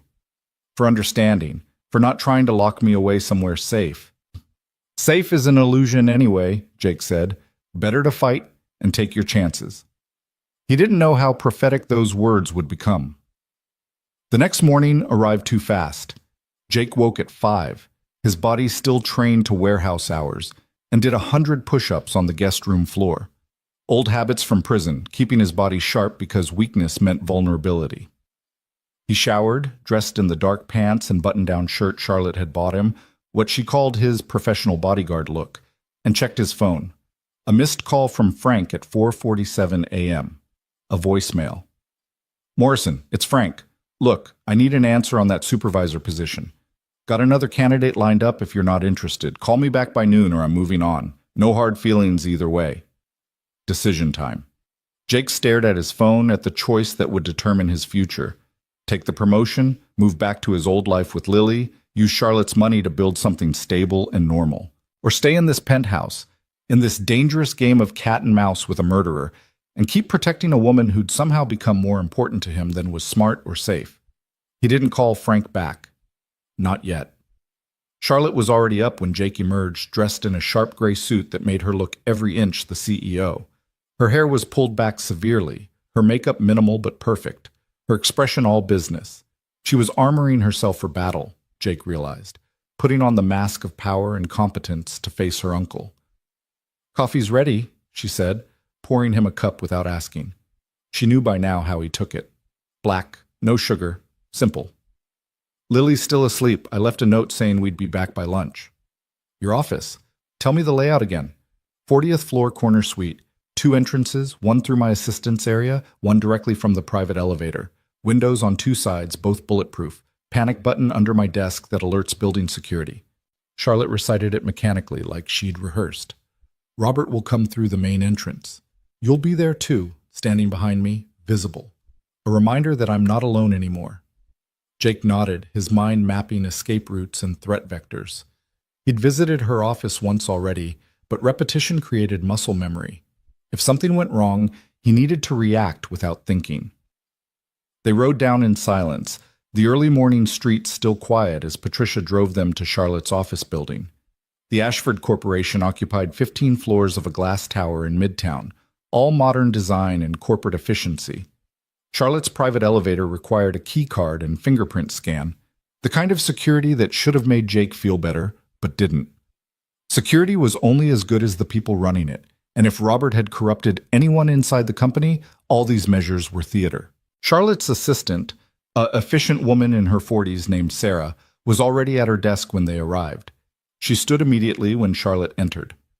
Morning, Ms. Ashford. Mr. Ashford called to confirm the 9 o'clock meeting. He's bringing Martin Prescott. Charlotte's expression flickered. The corporate attorney? Why? He didn't say. Should I try to find out? No, let him play whatever game he's planning. Charlotte continued into her office, Jake following close. She closed the door and leaned against it, eyes shut. Martin Prescott only shows up when there's legal action involved. Contracts, hostile takeovers, shareholder disputes. Robert's making his official move. Can he remove you as CEO? With enough board votes, yes. But it would be messy, public, damaging to the company. Charlotte moved to her desk, her sanctuary of power. Which means he either has the votes locked down or he's bluffing. Either way, this meeting is a power play. Jake checked the room again, looking for anything out of place. The office was pristine, all leather furniture and abstract art, with those bulletproof windows overlooking the city. A wet bar in the corner, a door leading to a private bathroom, built-in bookshelves lined with legal texts and business books. No obvious threats. Where do you want me? Jake asked. Here. Charlotte gestured to a spot behind and to the left of her desk chair. Visible but not aggressive. I want Robert to see you, to know I have someone watching, but I don't want it to look like I'm afraid of him. You should be afraid of him. I am, but he doesn't need to know that. Charlotte sat in her chair, arranging papers on her desk with precise movements, armor, control, the mask firmly in place. When he gets here, let me do the talking. Only intervene if something feels wrong. Jake took his position, his back to the windows, his eyes on the door. At 8:57, Sarah buzzed the intercom. Mr. Ashford and Mr. Prescott are here. Charlotte took a breath, her hands flat on the desk. Send them in. The door opened.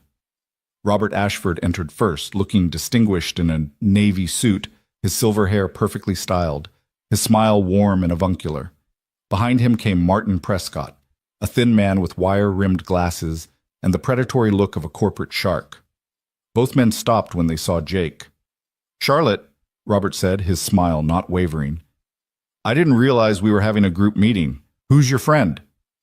Jake Morrison, my security consultant. Charlotte's voice was ice.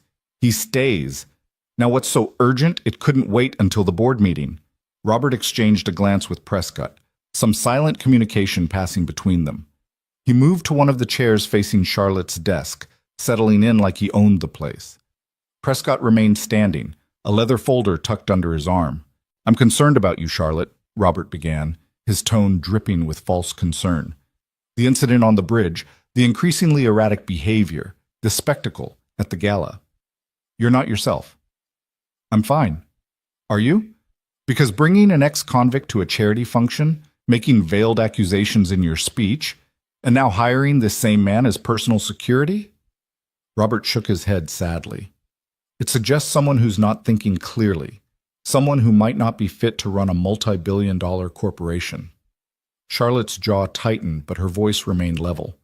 Get to the point, Robert. Prescott stepped forward, opening his folder.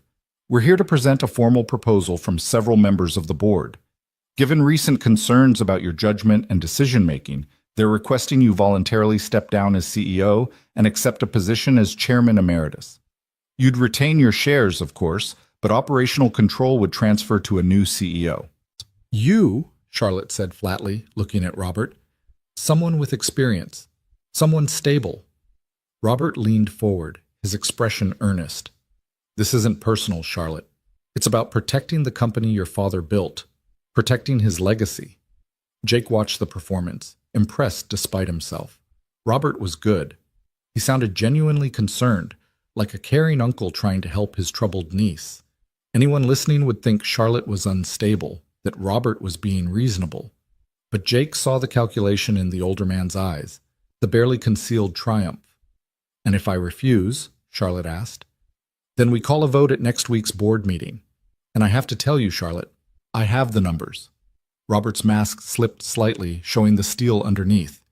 7 of the 12 board members have already committed to supporting the change.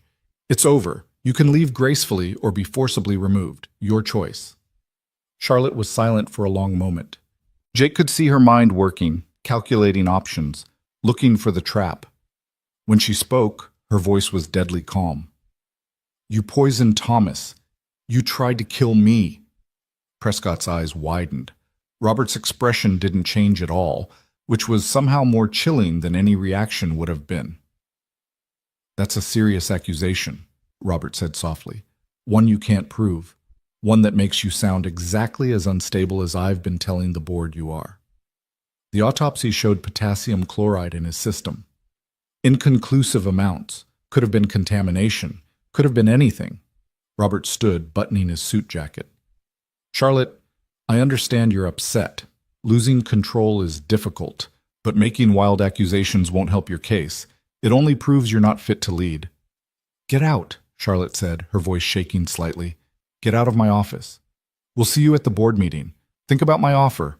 Voluntary resignation is better for everyone." Robert moved toward the door, Prescott following. At the threshold, Robert paused and looked back. "Oh, and Charlotte? You should be more careful about who you trust. Someone with Jake's background, his history of violence? That's another example of poor judgment, something the board won't overlook." They left. The door clicked shut with an air of finality. Charlotte sat frozen in her chair, her carefully constructed composure crumbling.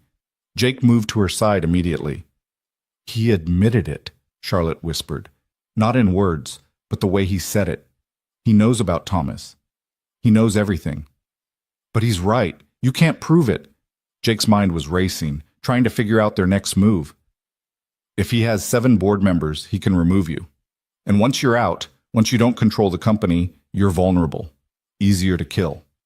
Charlotte looked up at him, and Jake saw real fear in her eyes for the first time since the night she'd asked for his help. "What do I do?" Before Jake could answer, the lights went out. Not just in Charlotte's office. Through the windows, Jake could see the entire building had gone dark, emergency lights flickering on in the hallways. Charlotte's computer died. Her desk phone went silent. Complete power failure. "Backup generators should kick in," Charlotte said, but her voice wavered. "They should." The door to her office burst open. Not Sarah at her desk. Not building security. A man Jake had never seen before, young and muscular in a security guard uniform, his hand reaching inside his jacket. Jake moved without thinking. 6 years of prison instincts, of reading violence before it happened, of knowing when someone meant harm. He launched himself at the guard, catching the man's wrist just as a syringe came free. They crashed into the doorframe together, Jake's momentum driving them into the outer office. The guard was strong, trained. He tried to twist free, to plunge the syringe into Jake's neck, but Jake had fought bigger men in smaller spaces. He slammed the guard's hand against the wall once, twice, until the syringe clattered free. Then he drove his knee into the man's stomach, doubling him over, and followed with an elbow to the back of the head. The guard dropped. Jake stood over him, breathing hard, his knuckles bloody from where they'd connected with the wall. Behind him, he heard Charlotte's sharp intake of breath. "Jake?" He turned. 2 more guards were coming down the hallway, moving fast. These weren't building security. They were Robert's people, coming to finish what the first one had started. coming to kill Charlotte while the building was dark and everyone was confused. Jake grabbed the fallen syringe in Charlotte's hand in one motion. Run! They bolted for the private elevator, but Jake knew before they reached it that it wouldn't work. No power. They were trapped on the 40th floor with killers closing in and no way down. Stairs! Charlotte gasped, pulling him toward an emergency exit. They crashed through the door into a concrete stairwell, their footsteps echoing as they started down. Behind them, Jake heard the door slam open again. Pursuit. Keep going, Jake urged, half pulling Charlotte down the stairs. She kicked off her heels, running barefoot on concrete, her breath coming in ragged gasps. 20 floors down, 30, the stairs blurring together. Jake's legs burned, but he didn't slow. Couldn't slow. The men behind them were gaining, younger and fresher, unencumbered by the need to protect anyone. At the 25th floor, Jake made a decision. He pushed Charlotte ahead and stopped, turning to face their pursuers. Two men, both armed with syringes, both looking like former military. Jake was outnumbered and unarmed except for the single syringe in his pocket. Keep going, he shouted at Charlotte. Get to the lobby, call the police. Jake, no, go! The first guard reached him. Jake feinted left, then dove right, using the confined space of the stairwell to his advantage. He caught the guard's arm, redirecting his momentum into the railing. Metal crunched. The guard's syringe went flying. Jake didn't give him time to recover, driving his fist into the man's throat, then shoving him into his partner. They both went down, tangled together on the landing. Jake didn't wait to see if they'd get up. He ran after Charlotte, taking the stairs 3 at a time, his heart hammering against his ribs. He could hear them behind him, recovering, coming again. Charlotte was 10 floors ahead, her bare feet bleeding on the concrete, but she didn't slow. Tough, Jake thought, with something like admiration. She was tougher than she looked. They burst through the ground floor exit together, stumbling into the building's lobby. People everywhere, confused by the power outage, emergency lights casting everything in an eerie glow. Jake grabbed Charlotte, pulling her toward the main entrance, toward escape. That's when he saw Robert.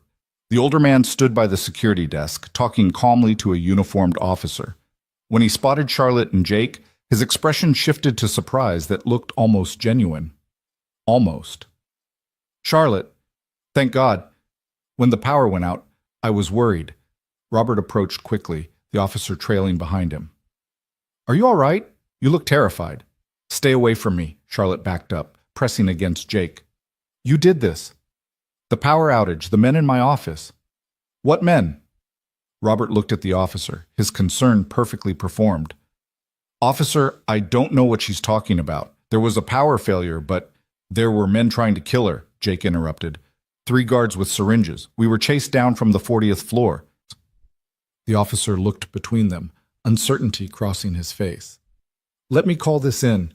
No need. One of the guards from the stairwell appeared, limping slightly but composed. He looked at the officer with professional courtesy. Sir, I'm Victor Chen, head of building security. There was an incident with these two. They attacked one of my men unprovoked. I was pursuing them to...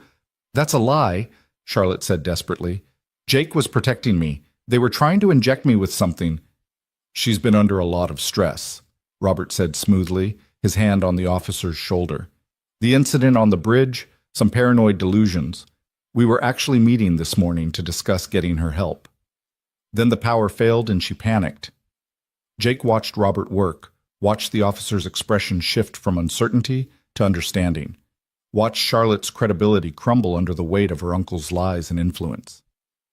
This was the trap. Not just the attack, but the narrative that followed. Making Charlotte look unstable, making Jake look like an enabling criminal, making Robert look like the concerned family member trying to help. I want to file a complaint, Jake said firmly. Someone tried to kill Charlotte Ashford. We have a syringe as evidence. He reached into his pocket.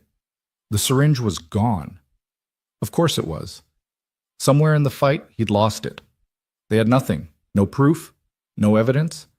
Just the word of an ex-con and a supposedly unstable heiress against a respected businessman. The officer looked uncomfortable. Maybe everyone should come down to the station, give statements. Of course, Robert agreed quickly. Whatever helps resolve this situation. Charlotte, would you be willing to see a doctor, just to make sure you're all right? Officer, I'm happy to arrange. I'm not seeing any doctor you arrange, Charlotte said coldly. She looked at Jake, her eyes communicating what her words couldn't. We're not safe here. We need to leave. We're going home. If you want a statement, call our lawyer. She walked toward the exit, Jake at her side, feeling every eye in the lobby watching them. Robert's gaze burned into his back, triumphant and malicious. They'd escaped the immediate threat, but they'd lost something crucial. The element of surprise. The benefit of doubt. Any chance of handling this quietly. Robert had made his move, and he'd done it brilliantly. Now everyone would think Charlotte was paranoid, that Jake was dangerous, that the attack had never happened at all. Patricia pulled up in the limousine, her eyes widening at Charlotte's bare feet and Jake's bloody knuckles. They climbed in without explanation, and Charlotte gave her the address to the penthouse. As soon as the privacy screen rose, Charlotte started shaking. "He almost did it," she whispered. "He almost killed me right there in my own office building, and now no one will believe us. He's made it look like I'm losing my mind." Jake pulled her close, feeling the tremors running through her body. His own hands were shaking too, adrenaline crash hitting hard. "We need to call the police, file a report, get this on record." "And say what? That my uncle hired fake security guards to inject me with something, but we lost the evidence? That the real security guard corroborates his story?" Charlotte's laugh was broken. "He's thought of everything, Jake. Every angle. We're not just fighting him anymore. We're fighting his entire constructed reality." She was right. Jake had seen it happen in prison, the way powerful people could shape narratives to their advantage, could make victims look like aggressors, could turn truth into convenient fiction. Robert had money and influence and an entire corporation backing his version of events. What did they have? Nothing but survival and stubborn determination. "Then we don't fight his way," Jake said slowly, an idea forming. "We can't beat him with evidence or lawyers or board votes. He controls all that. But we can beat him with the truth, the real truth told to people who matter." Charlotte looked up at him. "What are you thinking?" "Elizabeth Reyes, Thomas's widow. If we tell her what happened today, what's really going on, she can help us. Robert may control your board and your security, but he can't control Thomas's family. They have no reason to lie for him. Their testimony matters." "But what good does testimony do if we can't prove anything?" "We don't need proof for the court of public opinion. We just need enough doubt, enough questions, that Robert can't quietly kill you without it looking suspicious." Jake's mind was racing now, seeing the strategy. "If we go public with this, if we tell the story of Thomas's poisoning and today's attack, Robert can't make you disappear. Too many people would ask questions, too much scrutiny." Charlotte considered this, hope dawning in her eyes. "You're talking about using the media, about going to war publicly." "I'm talking about surviving, about making sure if Robert tries again, the whole world knows who to blame." Jake squeezed her hand. "It's risky. It'll be ugly. But it might be the only play we have left." "Do it," Charlotte said without hesitation. "Whatever it takes. I'm done hiding. I'm done being afraid." They spent the rest of the car ride planning, calling Elizabeth Reyes, arranging an emergency meeting at Charlotte's penthouse. When they arrived, Lily rushed to greet them, her face pale with worry. "Dad, what happened? You're bleeding, and Charlotte looks—" She stopped, taking in the full picture. "What's going on?" Jake looked at his daughter, at the fear in her eyes, and felt guilt crash over him. He'd promised to keep her safe, to give her a normal life. Instead, he'd dragged her into a billionaire's murder plot, had almost gotten himself killed protecting Charlotte. What kind of father did that? "We need to talk," Jake said quietly. "All of us. About what happens next." Because the truth was, after today, nothing would be the same. Robert had shown his hand. The war between them was no longer secret or subtle. It was open, dangerous, possibly deadly. And Jake Morrison, ex-con warehouse worker, single father trying to do right by his daughter, was in the middle of it with no way out except through. Elizabeth Reyes arrived within the hour, her face etched with concern as Charlotte's assistant ushered her into the penthouse. She took one look at Charlotte's haunted expression and Jake's bloody knuckles and immediately understood that something terrible had happened. "Tell me everything," Elizabeth said, settling onto the couch with the calm determination of someone who'd already survived the worst thing imaginable. Nothing scared her anymore. Thomas was gone. What else could the world take? Charlotte and Jake took turns recounting the morning's events. The meeting with Robert and his attorney, the power outage, the guards with syringes, the chase down 40 floors of emergency stairs.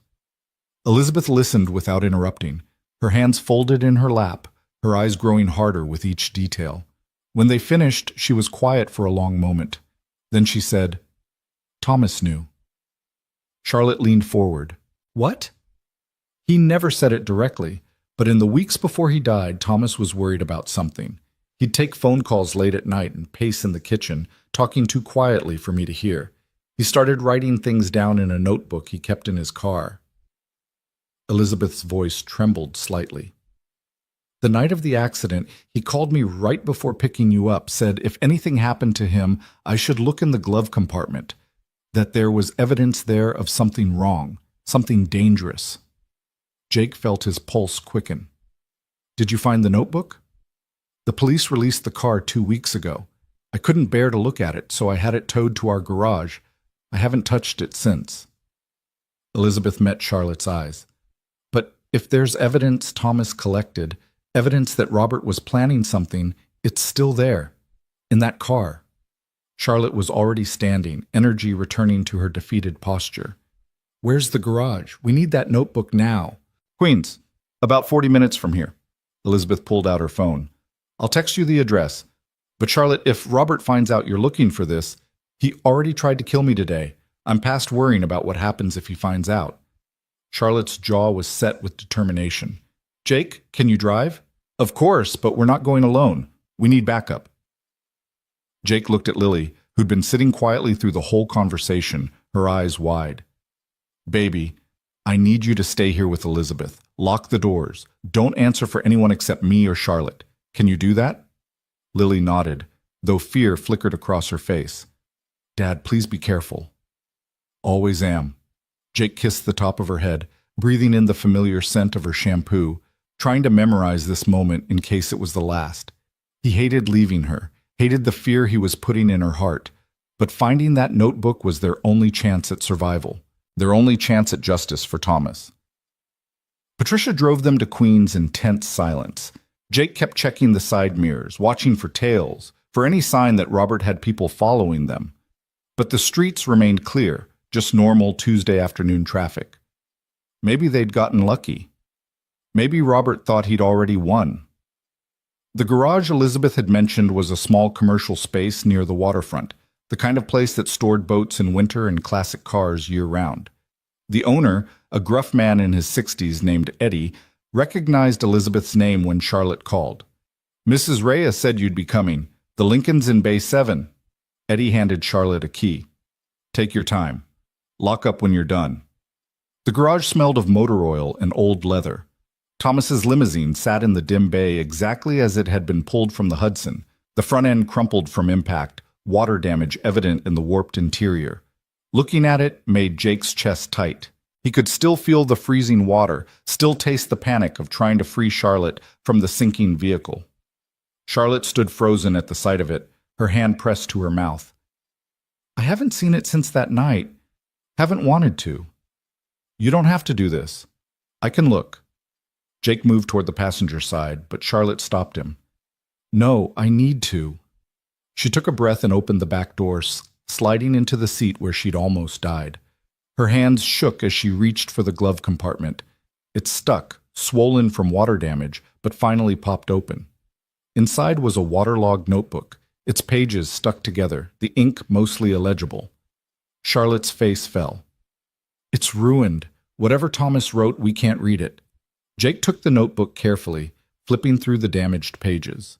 Most of the writing had bled into incomprehensible smears, but toward the back, protected by the pages above it, he found something.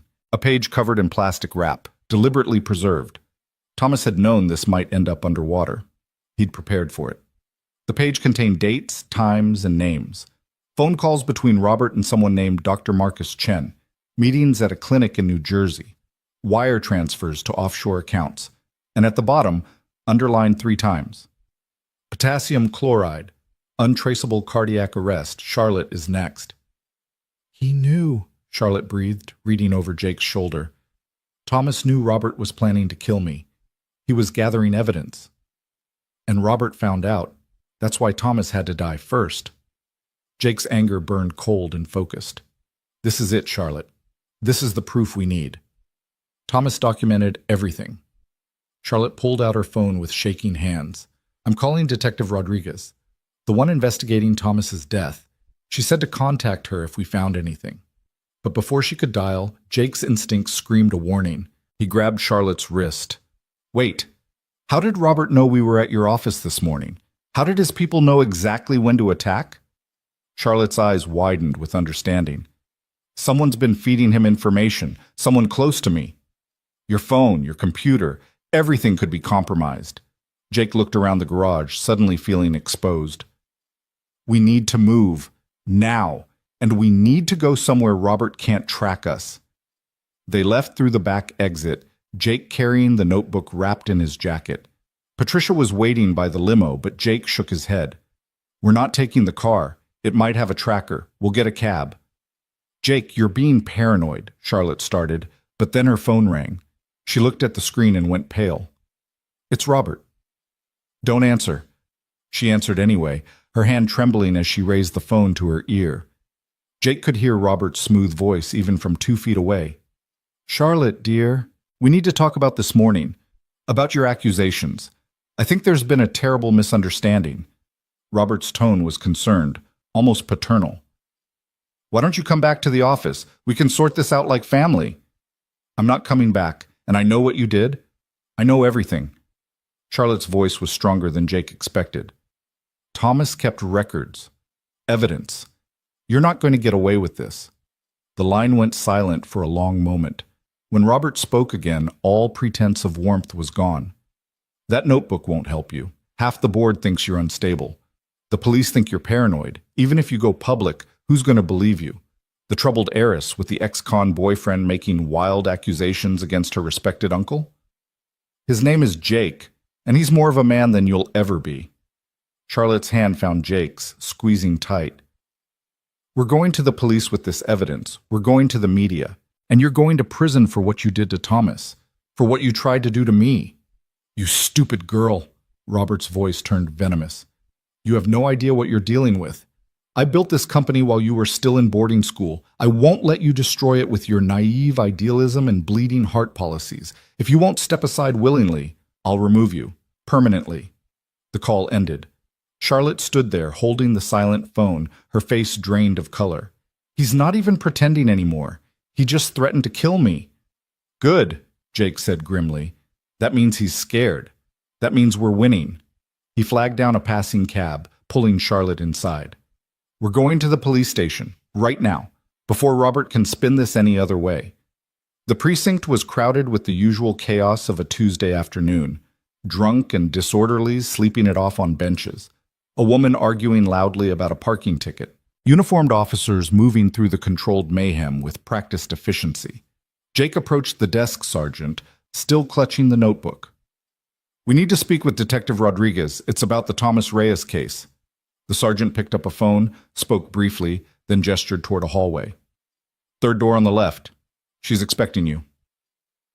Detective Rodriguez was a woman in her 40s, with sharp eyes and the tired look of someone who'd seen too much.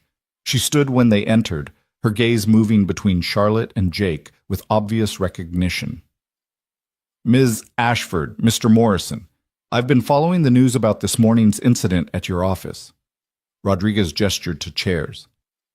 Why don't you tell me what really happened? Charlotte laid out everything, the meeting with Robert, the attack, the notebook Thomas had hidden. Rodriguez listened carefully, taking notes, her expression unreadable. When Charlotte finished, the detective reached for the notebook. May I? Jake handed it over. Rodriguez examined the preserved page, her eyebrows rising as she read Thomas's careful documentation. She looked up at them, and Jake saw belief in her eyes. Finally, someone who believed them. This is significant. Wire transfers, medical records, documented communication between Robert Ashford and someone who could have provided potassium chloride. Rodriguez set the notebook down carefully. But Ms. Ashford, you need to understand something. Robert Ashford is a very powerful man with very expensive lawyers. This notebook is evidence, yes, but it's also potentially inadmissible. Chain of custody issues, questions about authenticity, the fact that Thomas Reyes can't testify to verify his own notes. Charlotte's hope crumbled. So it's not enough. I didn't say that. I said it's complicated. Rodriguez leaned forward, her voice lowering. Between you and me? I've suspected Robert was involved since the beginning. The autopsy results never sat right with me. But suspicion isn't proof. What you've given me is a starting point. With this, I can get warrants. Financial records, phone logs, surveillance footage from that New Jersey clinic. I can build a case. How long will that take? Jake asked. Weeks, maybe months. Rodriguez looked apologetic. I know that's not what you want to hear, but that's the reality of building a case against someone like Robert Ashford. I don't have weeks, Charlotte said desperately. He tried to kill me today. He'll try again. Then we need to get you somewhere safe.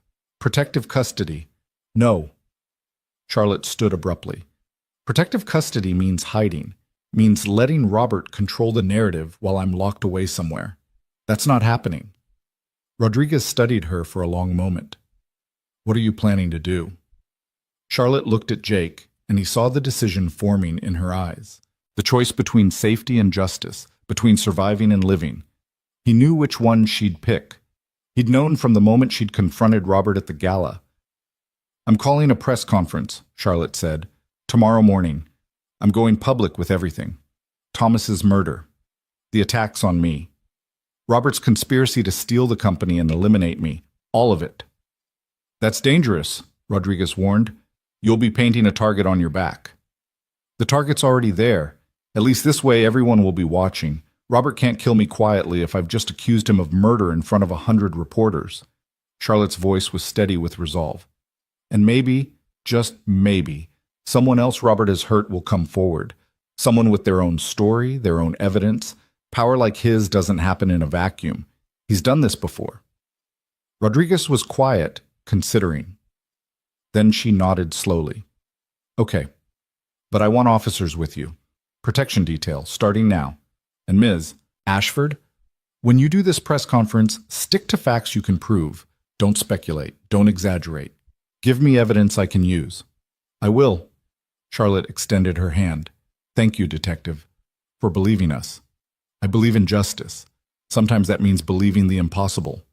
Rodriguez shook her hand firmly. Now, let's go catch a murderer.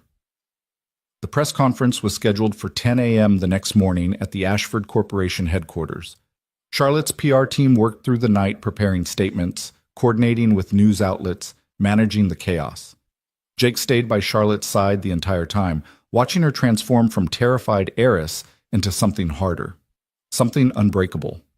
Lily was sent to stay with Elizabeth Reyes, somewhere Robert couldn't reach her. Jake hated being separated from his daughter, but he hated the thought of her being in danger more. Elizabeth promised to guard her with everything she had, two mothers protecting their children, bound by tragedy and determination. The night before the conference, Charlotte and Jake sat on the penthouse balcony despite the December cold. The city glittered below them, oblivious to their small war against corruption and murder. I'm scared, Charlotte admitted quietly. Not of dying, I've already almost died once, but of being wrong, of destroying innocent people's lives if I've misread this situation. You haven't misread anything. Robert tried to kill you, multiple times. That's not paranoia. That's fact. Jake took her hand, which had become natural over the past week. And tomorrow, you're going to tell the truth. Whatever happens after that, at least you'll have been honest. What if the truth isn't enough? Then we find more truth. We keep fighting until justice sticks. Jake squeezed her hand. I learned something in prison, Charlotte. The system isn't fair. It's not designed to be. But sometimes, if you're stubborn enough and loud enough, you can force it to do the right thing anyway. Not because it wants to, because it has no other choice. Charlotte leaned her head on his shoulder, and Jake felt the weight of her trust.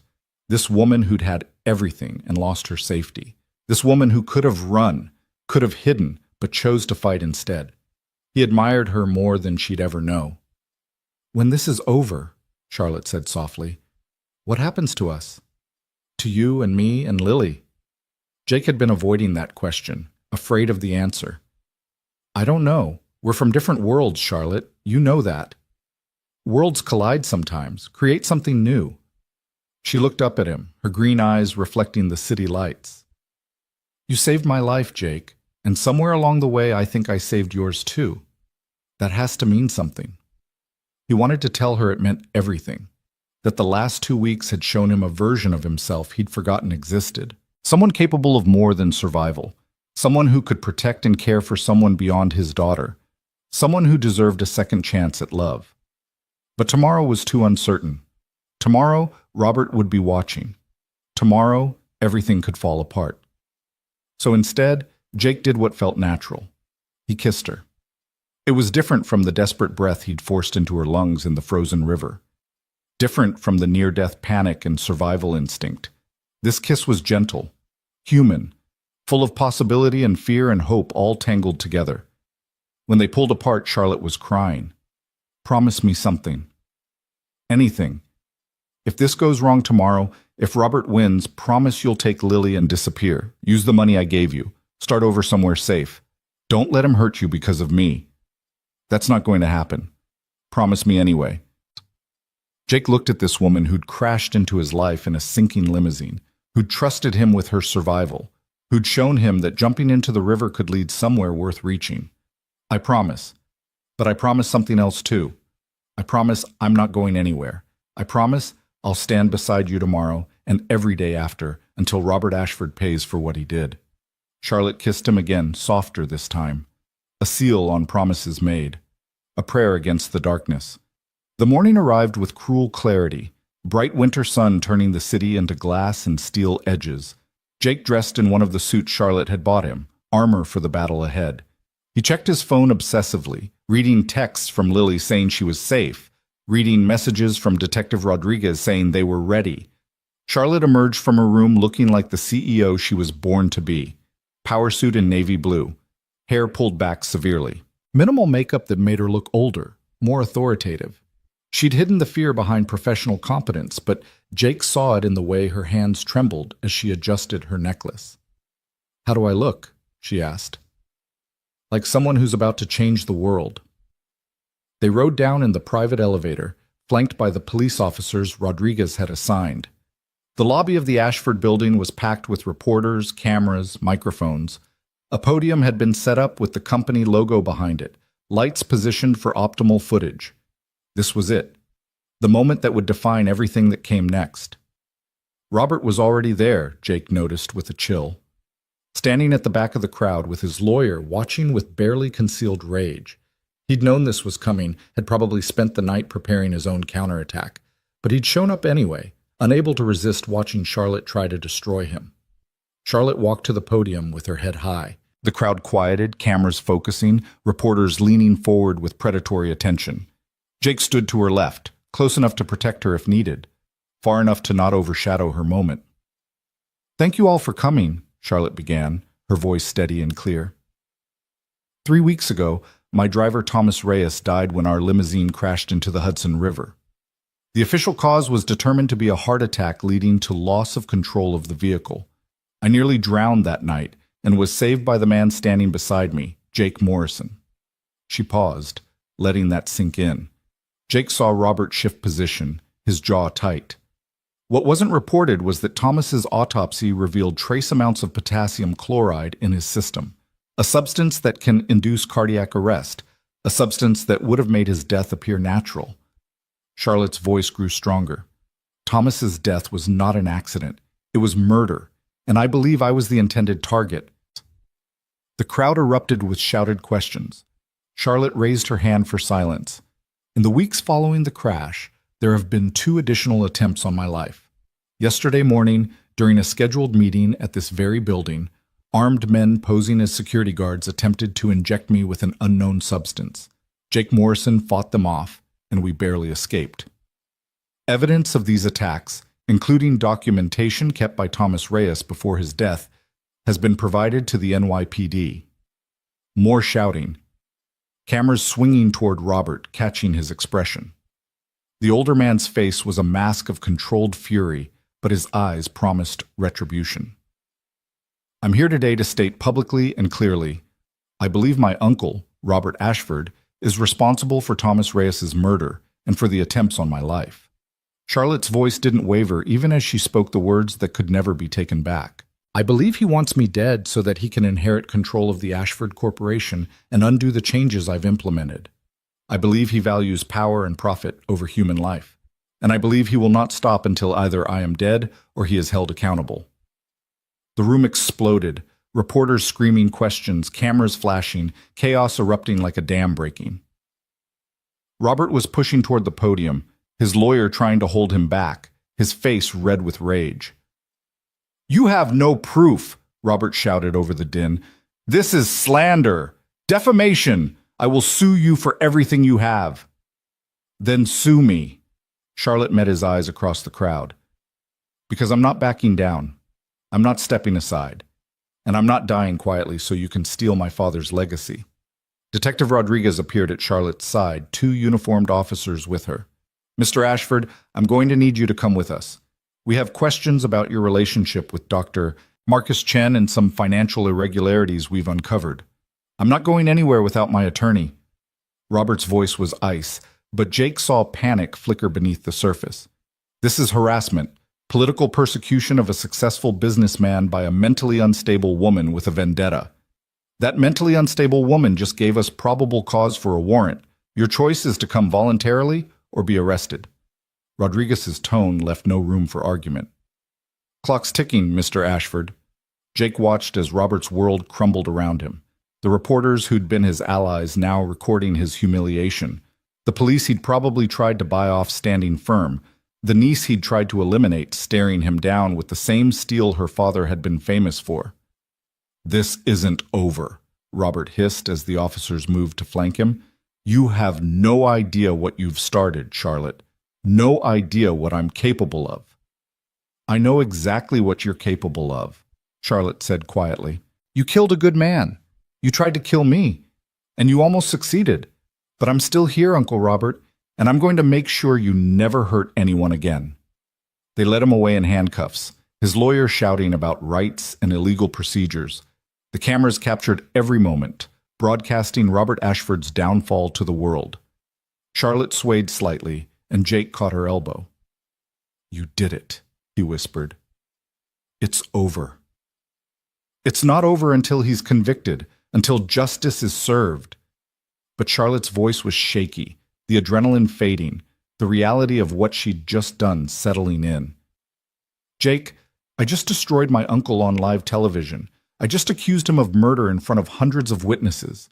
What if I'm wrong? What if—" "You're not wrong, and you're not alone."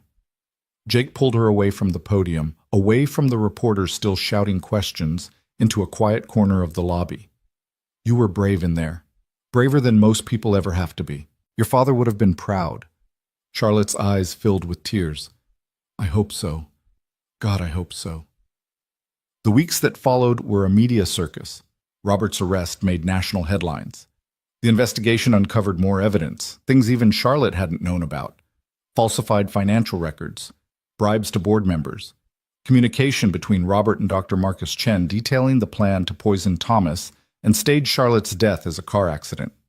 Other victims came forward, people Robert had silenced or threatened over the years.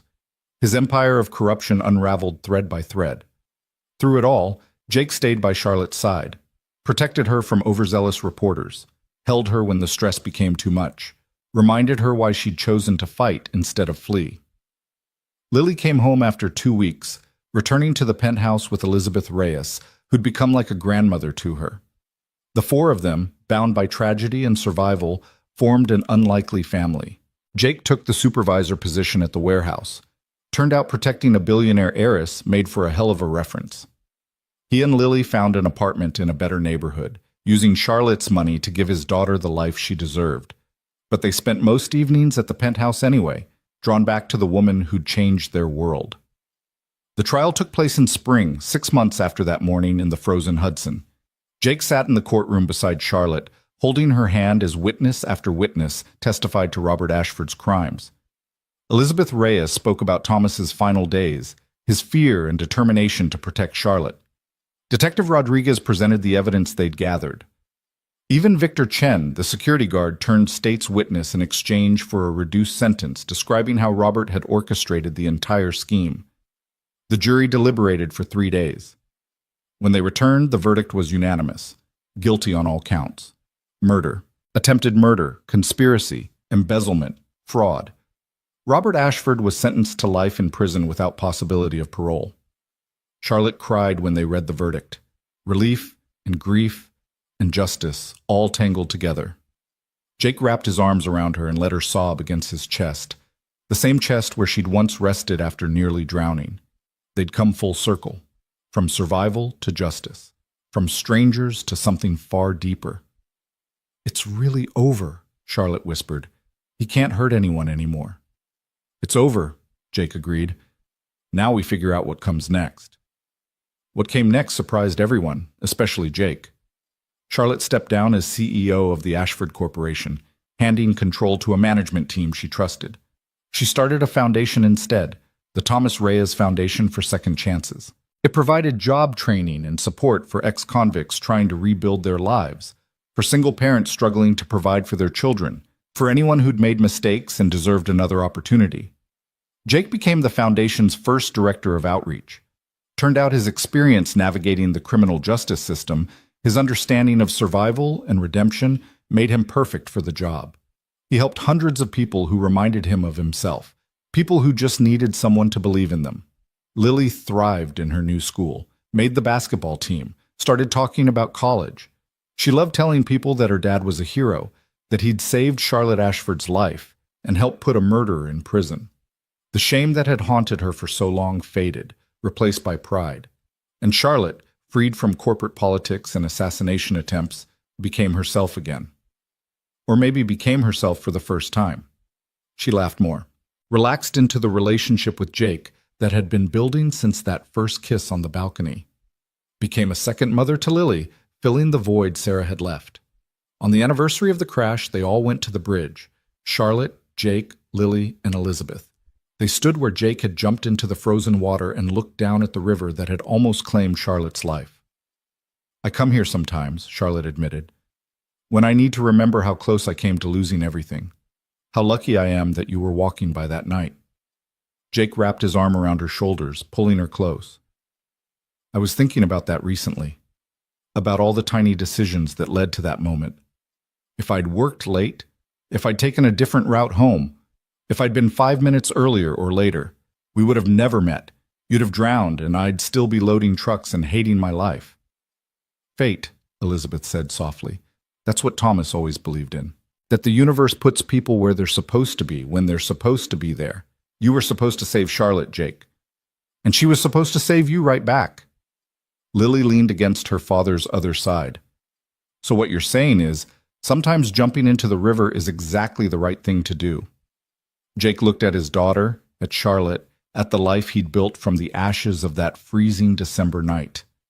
He thought about the kiss that had started as survival and became something infinitely more precious. He thought about redemption and second chances and the power of stubborn courage in the face of evil. "Yeah," he said, smiling. "Sometimes jumping into the river saves more than one life. Sometimes it saves everyone." Charlotte took his hand, squeezing tight. They stood together at the place where their story began, where death had been cheated and justice had been born. The water below looked peaceful in the spring sunshine, no longer a frozen tomb, but just a river, just a passage from one shore to another. Jake Morrison had spent 12 years believing he didn't deserve happiness, that his mistakes had disqualified him from anything but survival and penance. But Charlotte had shown him something different. She'd shown him that redemption wasn't about erasing the past. It was about choosing, every single day, to be better. To love and protect and stay, even when it was terrifying. Especially when it was terrifying. He'd jumped into a frozen river to save a stranger, and in doing so, he'd saved himself. 2 years later, Jake and Charlotte stood in a small chapel in Queens, the same one where he'd met Elizabeth Reyes and received her blessing. Lily stood beside them as maid of honor, wearing a dress that made her look impossibly grown up. Elizabeth sat in the front row, crying happy tears for the family that had formed from tragedy. When the officiant asked if anyone objected to the union, The silence was filled with certainty. No objections, no doubts. Just love and gratitude and the stubborn determination to build something beautiful from the wreckage of that winter night. "I do," Charlotte said, her voice clear and strong. "I do," Jake echoed, meaning it with every fiber of his being. They kissed, and it tasted like redemption, like second chances earned through courage and pain, like jumping into freezing water and trusting that you'll find the strength to swim back to shore. Outside, snow began to fall, soft and gentle, nothing like the bitter cold of that December night. Jake held Charlotte close, his daughter beaming beside them, and thought about all the small miracles that had led them here. A single decision to not look away when someone needed help, a willingness to jump when everyone else just watched. Sometimes the river is dark and cold and terrifying. Sometimes you jump anyway. And sometimes, if you're very lucky and very brave, you don't drown. You save someone, you get saved in return, and you build a life worth living on the other side. Jake Morrison had learned that lesson in a frozen river, and he carried it with him always. Not just the memory of saving Charlotte Ashford, but the knowledge that every day was a choice. Every day, you could be the person who jumps or the person who watches, the person who fights or the person who hides. He'd chosen to jump, and it had made all the difference.